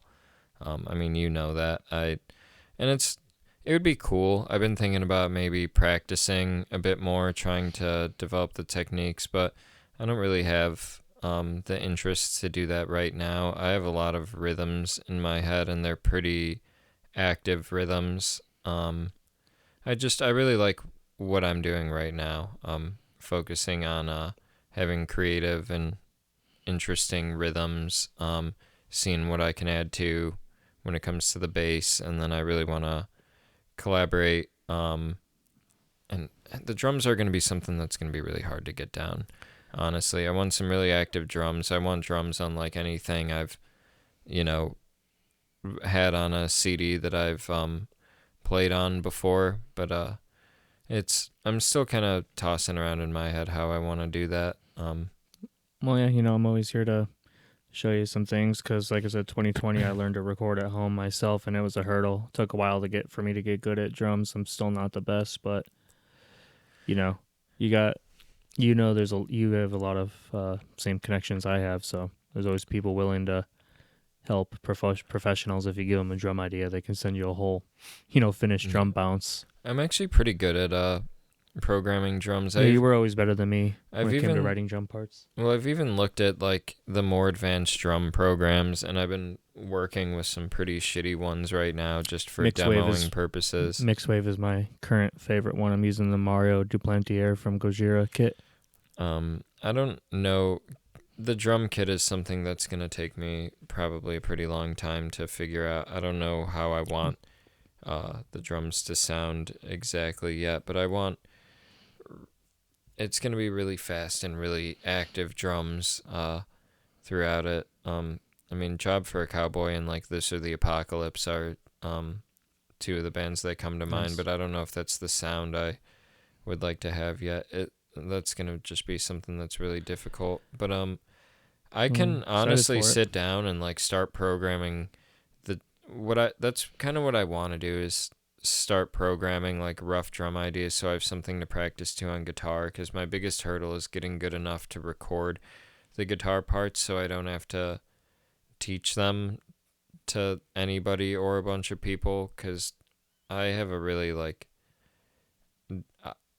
different guitar playing style and writing style than anyone I know. Victor was really able to kind of pick up on it, but I have a lot of like weird your style dynamic changes and differences. Yeah, your dynamic changes are definitely tricky.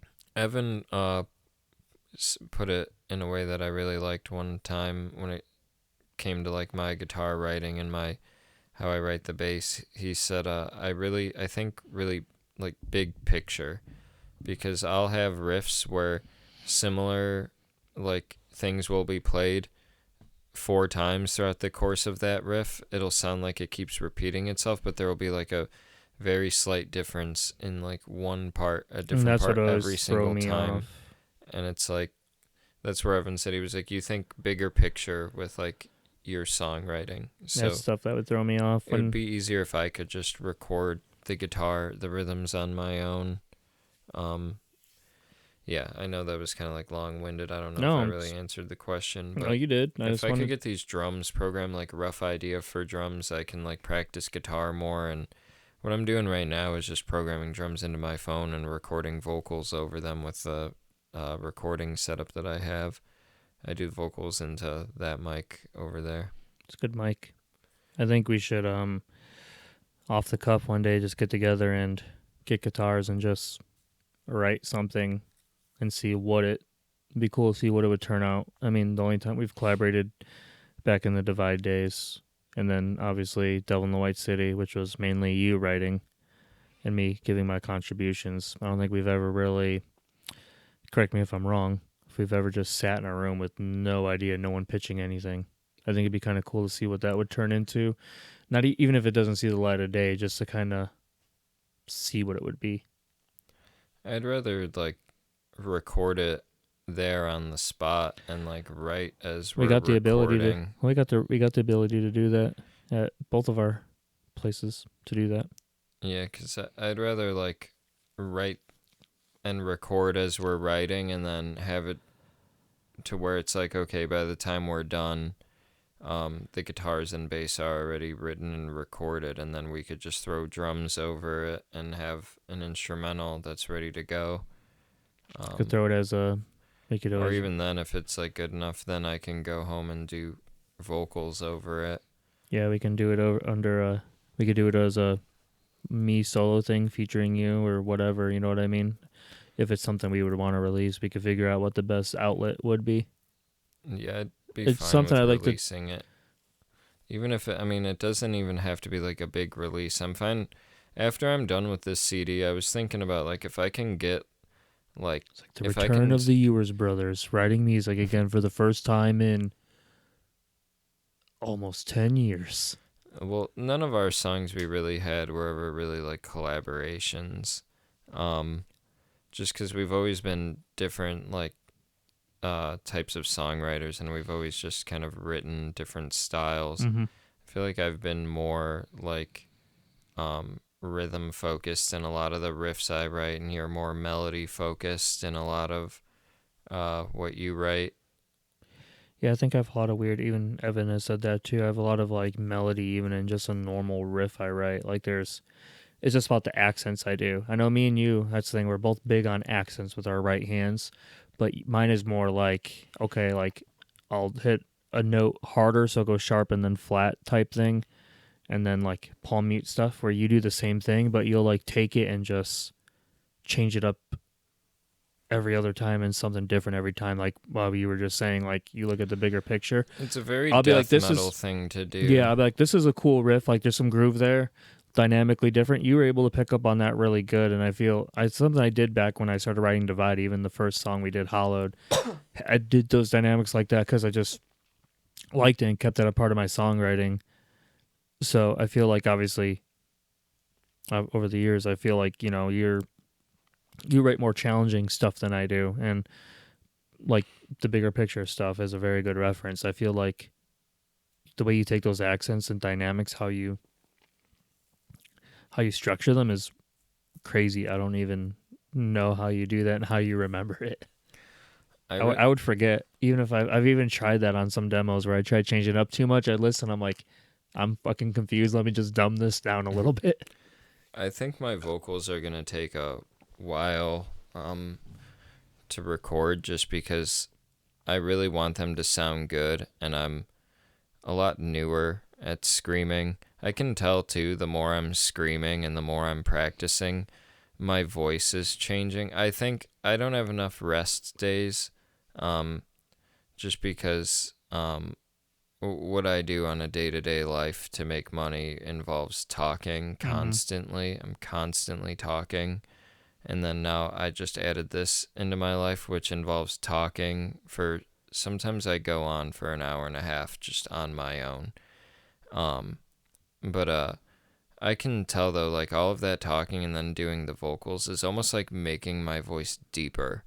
It's a little weirder. It's kind of, I can hear it in the recordings. I can feel it in the way that I talk, and it's not necessarily like a bad thing, but then I can tell too on like almost a day-to-day basis, my screams are improving because I'm actually like taking them seriously, and I'm not just belting them out to the point where I'm like winded. The real key was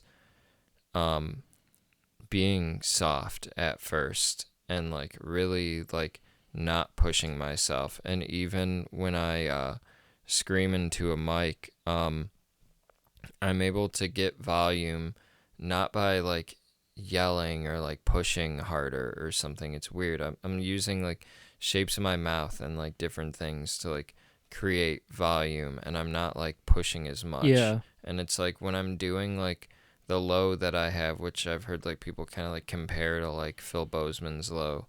The A lows little I've bit. heard sound like that. I'm gonna show you a band. I'm like that's the least I'm pushing. That's like the most effortless part of my scream. But one thing that I really like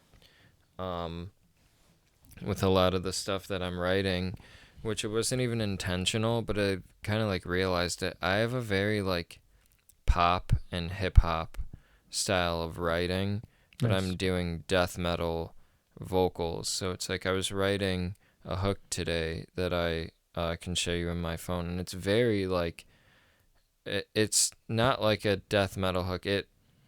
I like structure like phrases almost like it's a fucking hip hop song, and a lot of like, I don't know, the rhythms and flows I have are taken straight from like hip hop So like a lot of the time. you're like a death metal, nothing more then.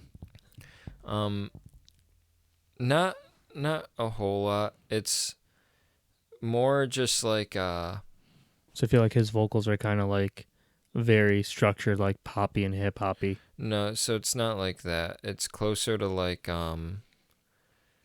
I'd say closer to probably like my verses are gonna be almost kind of like 90s hip hop, where it's just like I'm free flowing, like there's not always gonna be one consistent rhythm. It's gonna be whatever, however the words sound as a whole over the verse, that's what it's going to be. I'm not going to Hmm. take it bar by bar. Like one bar, it's going to be one flow, and then the next bar could be something completely different as long as it like fits. But I'm going to write and take it all through, like all as that one section lyrically. I want everything to carry over. It's not going to be lines. It's going to be like this whole part. Like, you know what I mean? Yeah. Like almost like that verse is going to be like one whole like poem or something like that. I don't know. Well, I'm glad we It's hard to, dove. I'm glad we diverted to talk a bit about what you're doing because it's very interesting. And I know this is your podcast, but I want people to who might be interested who haven't heard from you in a while to see what you're up to.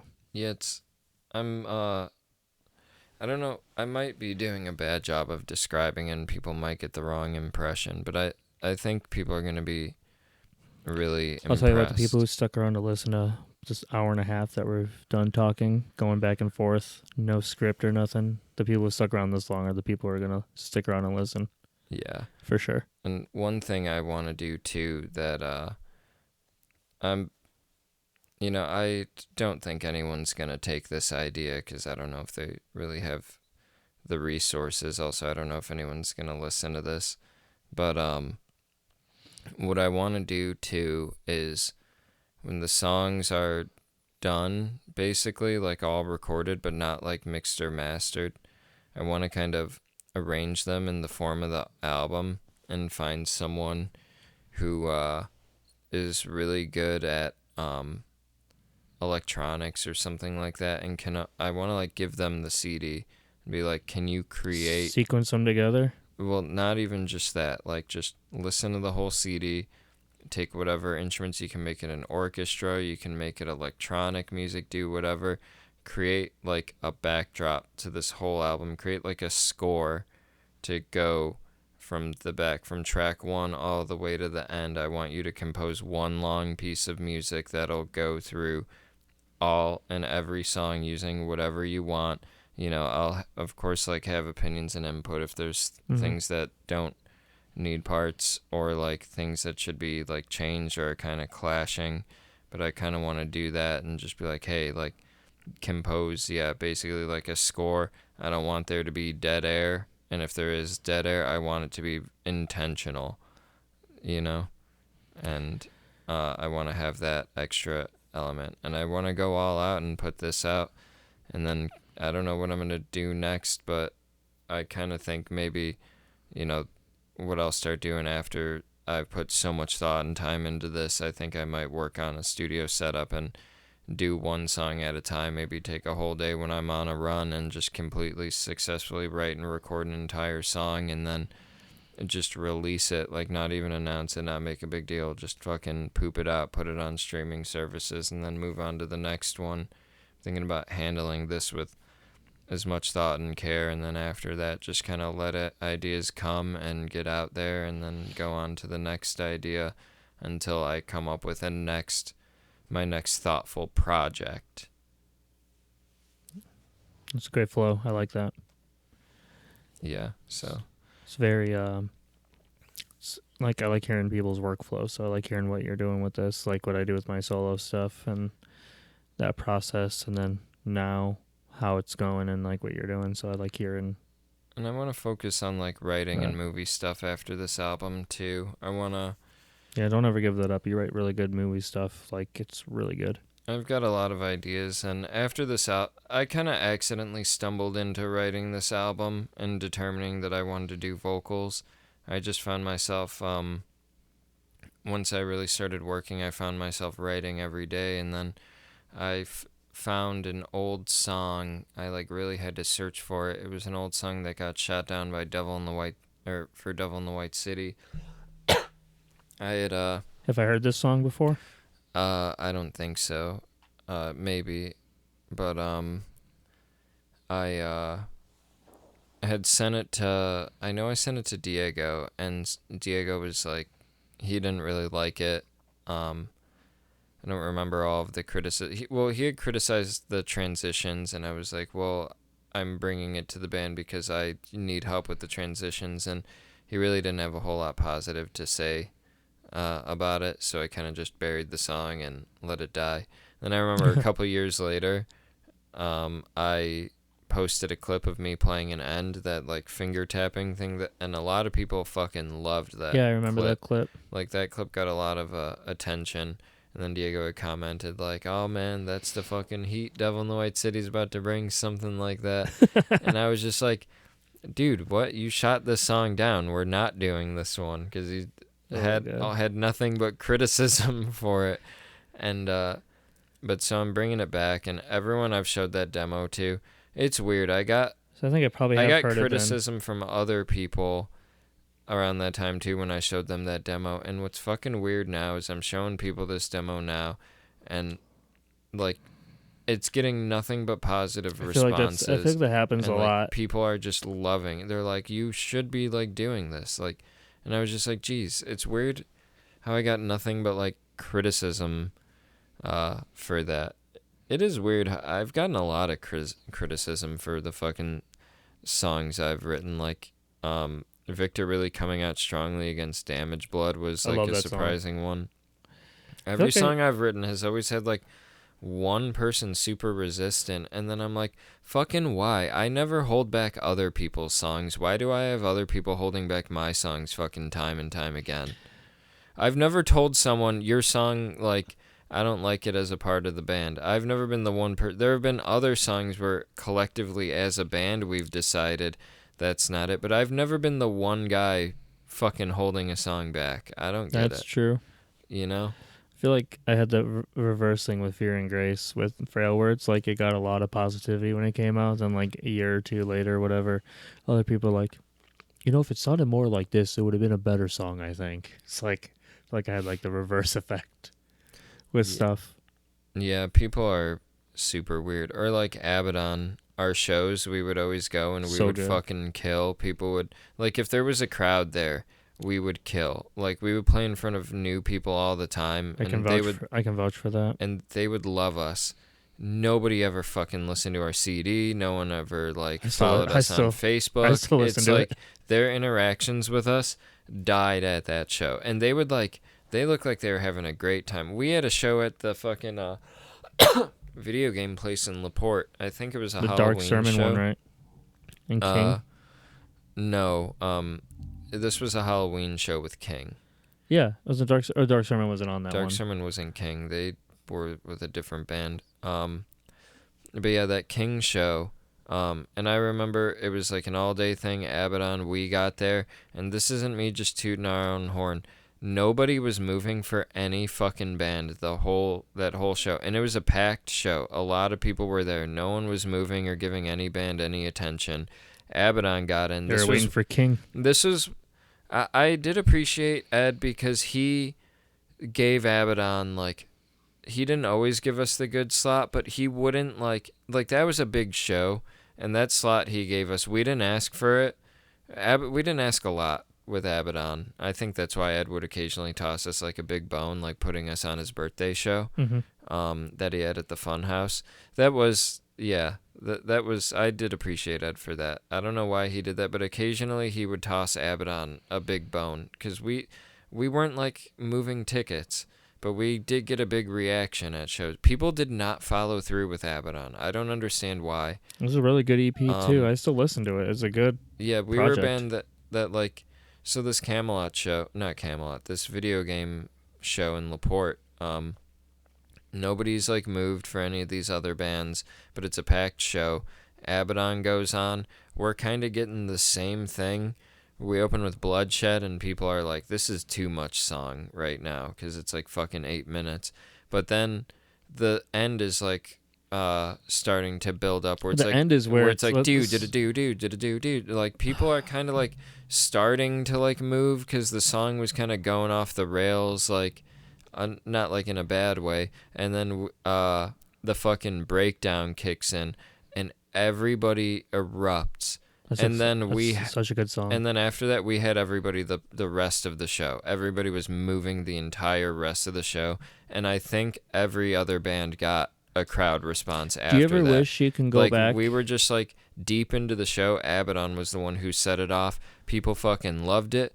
After that show, not a single like on Facebook. Nobody took any of our CDs. Nothing. I don't understand how we could like fucking make a room move and get zero follow through.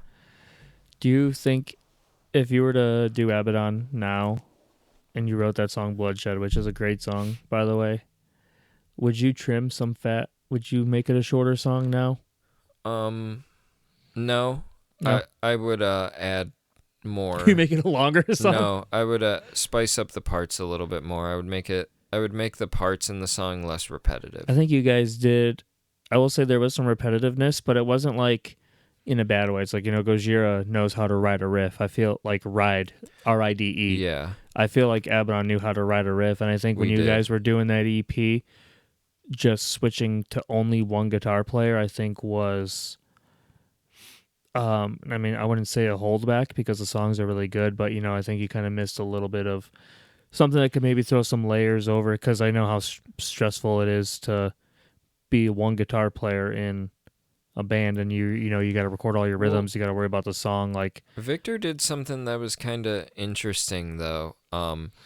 He started changing some of the guitar parts to what I was playing on bass. Really? When it was just us two. Yeah, if I did something, because I had bass parts that were following the drums more and didn't do what guitar did, and Victor started changing some of his parts to do what I did on bass. And You're talking about live? Yeah, live. Nice. And it kind of fit a bit better than just playing the guitar. It's been a while part. since obviously you guys played, so I don't really recall that, but that sounds like something he would do, and that's really good. Yeah, I mean, that band was, you guys were such a good exact example. And then I did do more live too. To fill than that I did extra, on the CD. to fill that gap a bit. Yeah, there were parts I didn't play on the CD that I played live to kind of fill in that gap. Yeah, Abaddon I think would be a tighter and better band now, especially because I could contribute I think we should get the vocals. The two good recordings of the Awakening era of Divide on streaming. I think we should get the Double in the White City stuff on streaming, and I think we should get your Abaddon stuff on streaming. I think I sent you those masters. I would be okay if the Awakening stuff wasn't on streaming. I'd be fine with that too. I don't know. Also, because I did reuse that Close You Through Clarity riff for Monster Zero and just revamp the heck out of it. Yeah, and I like Stray Away. I don't like the mix. I think the mix on both of those songs sound bad.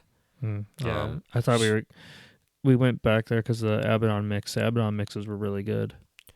Yeah. I feel like my guitar was kind of thin on. Yeah, all of it sounds thin. I don't know what happened with the bass. The bass must be like fucking programmed or something, or MIDI bass, because I didn't record with that tone. And I didn't record most of those bass parts. I didn't mind what Russ changed it to better parts.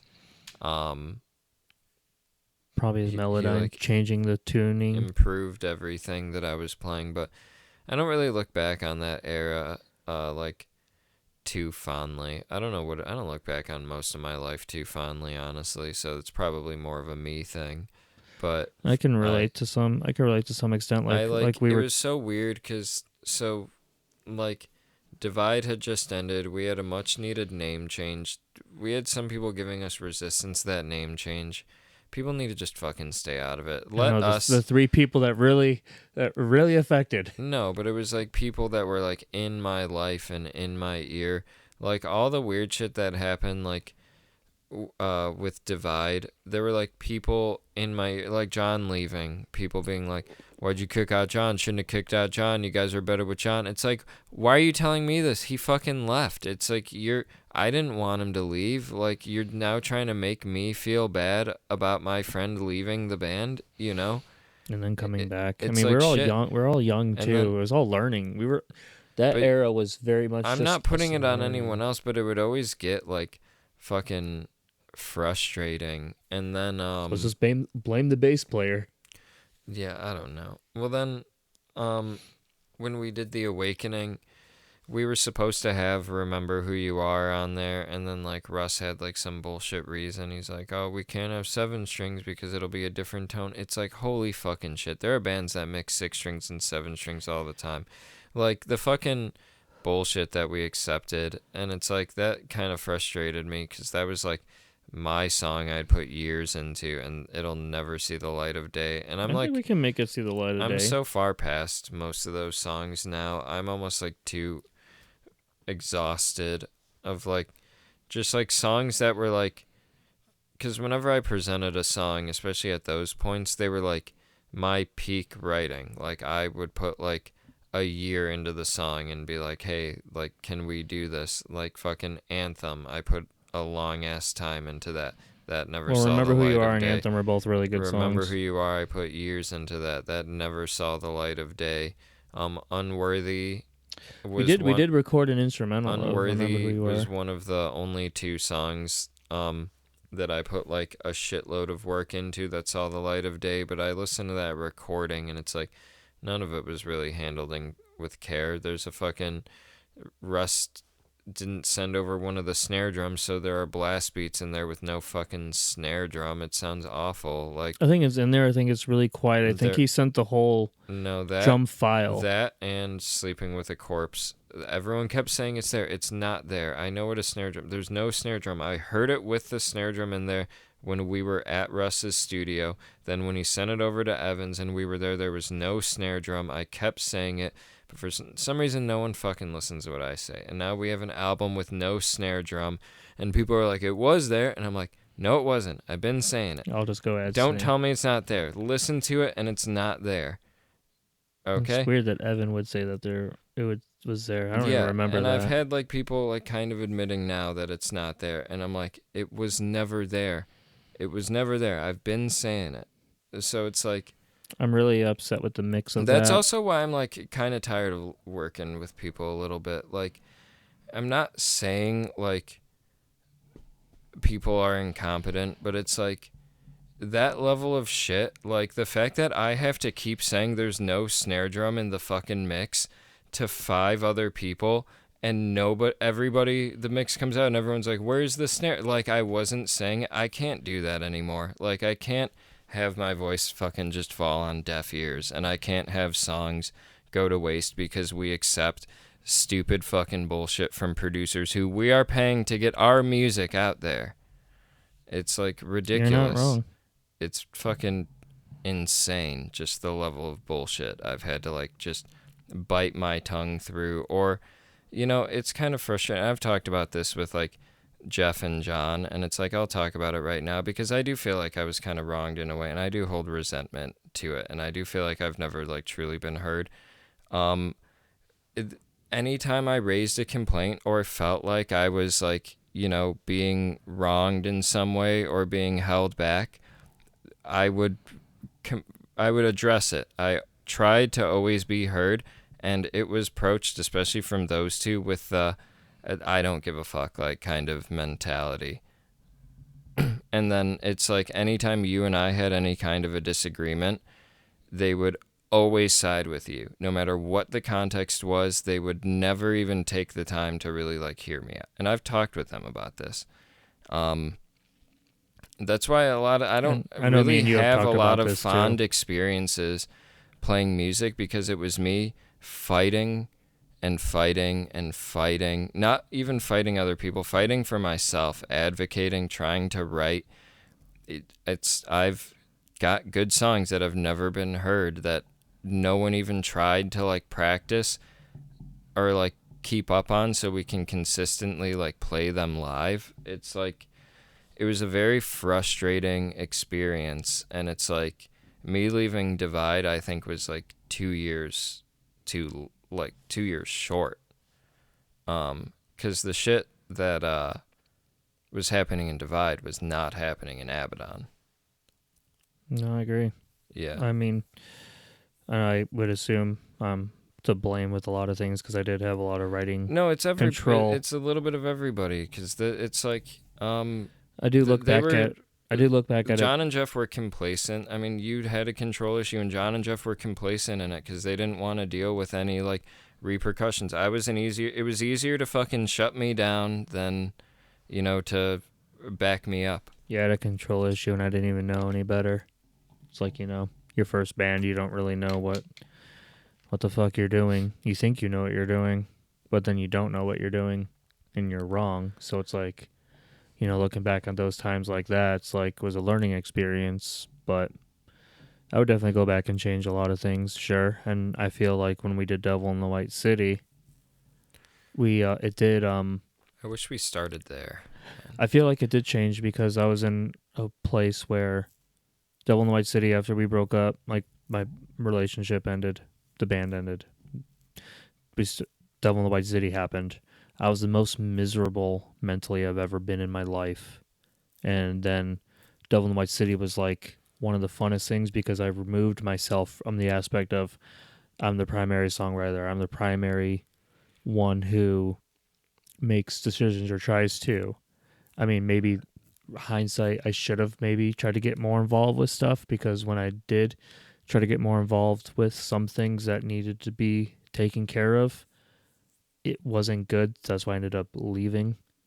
And then, I was already writing the Fear and Grace stuff. And then Fear and Grace, I was like, by the time that came out, I was in a really good place mentally. But then that project was just nightmare to work on. It sucks because that's like, a passion project. And like, I was just kind of like under the impression and like from peers and people that were working on the project, like this is, I was over the age of 25 or whatever at this point. Like, I just felt an insane amount of pressure. Like, this was my last chance to do something and just wasn't going my way. But realistically, I'm happy where I'm at musically now. I like doing the instrumental stuff because I could do what I want. So, not saying I'm a control freak or anything now. I'm way more collaborative since Devil in the White City onward. But, it's like I could do that and I want to collaborate with other people. That's why I said I want to write a song with you and, see what happens, see what we can make. But I mean, did you say that on mic or off mic? I don't even remember. this The writing a song with me. on mic. Okay, I couldn't remember. Yeah, I think we We've talked been about it a going for little bit 2 ago. hours, This so might I be can't this might even be a remember. two-part. This might just have to be a two-parter to be honest, so people listen to it. You could probably edit this out, but I think we should probably make this a two-parter. Maybe. I wouldn't want to push 2 hours, so we can start wrapping up soon if you want. Yeah, that works. If you want to finish your Yeah, Fear and my Grace thought. thing, then we'll try and end on a I appreciate not being so open. I appreciate bummer you of a being. note. I feel like no, I like this. This is being open. It's like people realize like the crap you go through making music just on a small level. It's irritating. Like I'm sure you were Especially probably from like a young age. I don't think a lot of I people. know. I mean, even before like playing in a band together, like I like got my saxophone in second grade. I stuck with saxophone from the end of second grade all the way through seventh grade. I competed in like state jazz competitions. I never got higher than a third place medal any of the times. Saxophone was really hard. Those competitions, perfect got you a gold, one note wrong got you a silver, two notes wrong got you a bronze. Anything more than that didn't get you anything. And because my name was E, I was always the first to go up and perform, and it was just you in a classroom, dead silent, with a parent, like fucking 20 people, 10 students and 10 parents, and fucking a judge just staring at you, writing shit down. You're playing, like, you're looking at him and, like, playing in front of him. It was nerve-wracking.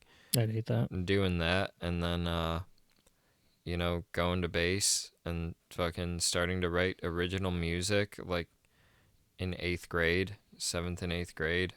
Fucking Yeah, we starting were to perform all live. young. And, like, they were smaller shows, but like our first like show with Jeff at the um comic book shop, we Zone sold it Comics. out. They were like way beyond capacity. It's like, you know, starting off doing all that with saxophone, then hopping straight into bass, and it's like, I mean, I hadn't stopped music from that would have been 2002 up until 2019. And then I haven't stopped since 2000. Oh, sorry, earlier than that because I did clarinet. So probably 2000 to right now. But like, if we're being honest, you didn't really like. You weren't involved with clarinet the level I was like with No, I did. saxophone. I did a school band. That's it. Yeah, I did like all of school band, and At Greenbrier and St. I Agnes. was taking jazz lessons, and I was competing in state jazz competitions. Because I think by the time you started doing that, I had stopped playing clarinet and moved to And guitar. then it's like when you went to guitar, like you kind of like had time to breathe. I went from saxophone to like I'm in an original band playing bass now, you know. I kind of I threw didn't you. I like. kind of threw you into that because I remember the first Well, version of it got Hollowed. me better. Um, it did definitely get me better, but playing saxophone, I was able to like just hop into bass. I had no issue going into bass. I watched people like struggle to learn bass, and I was like, damn, I don't remember. I don't think I had any issue learning how to play bass. I think it was just another instrument that I just picked up.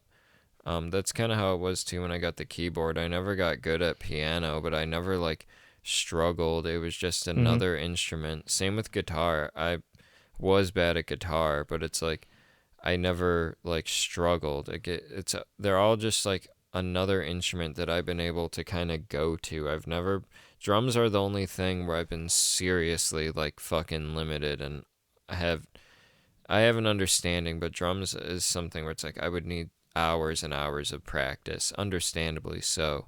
Yeah. But it's like, but so I went from like active music from the very beginning in second grade to like now I'm playing in a band. So it was even then still like a different music experience because it's like, but I don't have any regret. I'm kind of proud of that. I don't think anyone really, I don't know many people who like took hours and hours of jazz lessons on saxophone and like competed in jazz. No one even like knows that about me. No, not all the people do. No, they do. Yeah, I don't know. I've gotten like zero respect for my music. I was telling someone the other day, I was like, man, it is kind of weird, like from a young age, even at as a freshman, I was playing with the dudes in like Indestructible, and I was getting what's it called, like respect from a lot of people older than me at a very young age. And then I won't say who it is, but then I mentioned about how I had met John and John's like Lansing crew, and then all of a sudden I was surrounded by people that gave me like, not everybody, but there was a big group of people that like fucking wouldn't even look in my direction. You know? Do you remember that? I do. John had like some weird friends. It was a weird time. Everything was weird Yeah. about being younger back then. It was very different for me because I was like, oh damn, I've never like I have people 2 years older than me giving me the like, oh, you're a kid treatment. And I'm playing music with people in their 40s that respect me like I'm their age. It was so weird. I had such a weird imbalance with like age and my relationship to people of different ages my entire life.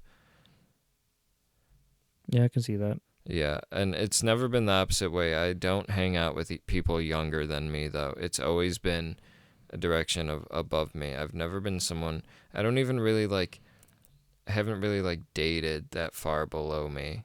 You know, I don't really like to date like that outside of like 2 years younger than me. It it's just weird. I've always been associated with people older than me. Yeah, kind of like you said, you got thrown into it. So I mean, you Yeah. were younger. You're always the youngest one of the friends group in the music group, so it would only make sense.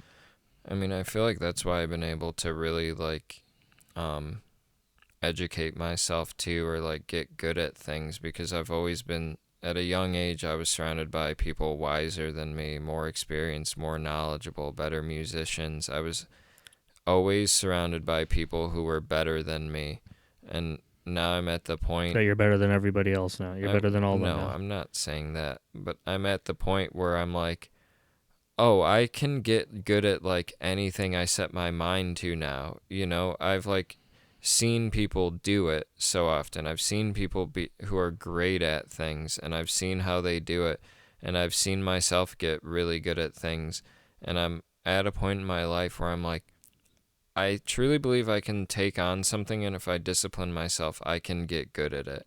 I'm not saying I'm good at everything, but, and I think that for everybody. It just, I think, y I just had a moment. It took me 30 years to really realize that if I put my mind to it, I can get good at anything. And you're good at a lot of things, like the screenwriting stuff. You're good at writing songs. I know, like we said back in the day, in the early Divide days, I was more controlling because I thought I knew what was best when I was just a kid who didn't know much. But then obviously, Devil in the White City came along. You took the reins, so you've always been a good songwriter. Your stuff, you have stuff, good stuff that has seen the light of day, and you have stuff that hasn't. Same with myself, also with the rest of the whole Fear and Grace stuff. Even what we put out, I don't know if that saw the light of day wasn't even what it could have been. It could have been a way better, but it's kind of nice we're in the position now where, I record myself. I get help when I need to, but I put it all out and distribute it myself. You're about to do the same thing, so I think you're about to experience the same thing I felt in 2021 doing the solo stuff. You just feel this great sense of relief and release at the same time. So I think when you put out this new batch of music you're working on, I think it's going to be a really good feeling. I think you're going to take a nice deep breath when it's all done and out and submitted, and it'll be like, it'll be a good feeling. I'm looking forward to checking in on you once it's out and see how you feel. Yeah, I think it'll be a big release for me. Honestly, I think once I can hear like demos um, for at least like a couple of these songs, that's what I really need. I need to like hear something right now so I know all of this work and frustration is paying off. And I think being able to like hear my own lyrics too, and Well, demo stages are the writing process, and you get the demo stages, so you're almost there. I'm really proud of the lyrics I'm writing too, and a lot of them I was just like, I have been thinking a lot today. I don't know why, but I can tell. I think it's because I saw Furiosa, and it's like I've just been, just a good movie makes you think. But it was inspiring. I think that's why I've been inspired all day, even though I've been exhausted. I stayed up till 4 in the morning, fucking recording and editing that Furiosa podcast, and it sounds like shit. I'm still bad at podcasting. But that's what I mean. I know I'll get good at it eventually. Um, It's all I'm, practice. I'm just bad now. But yeah. I I was thinking what's it called?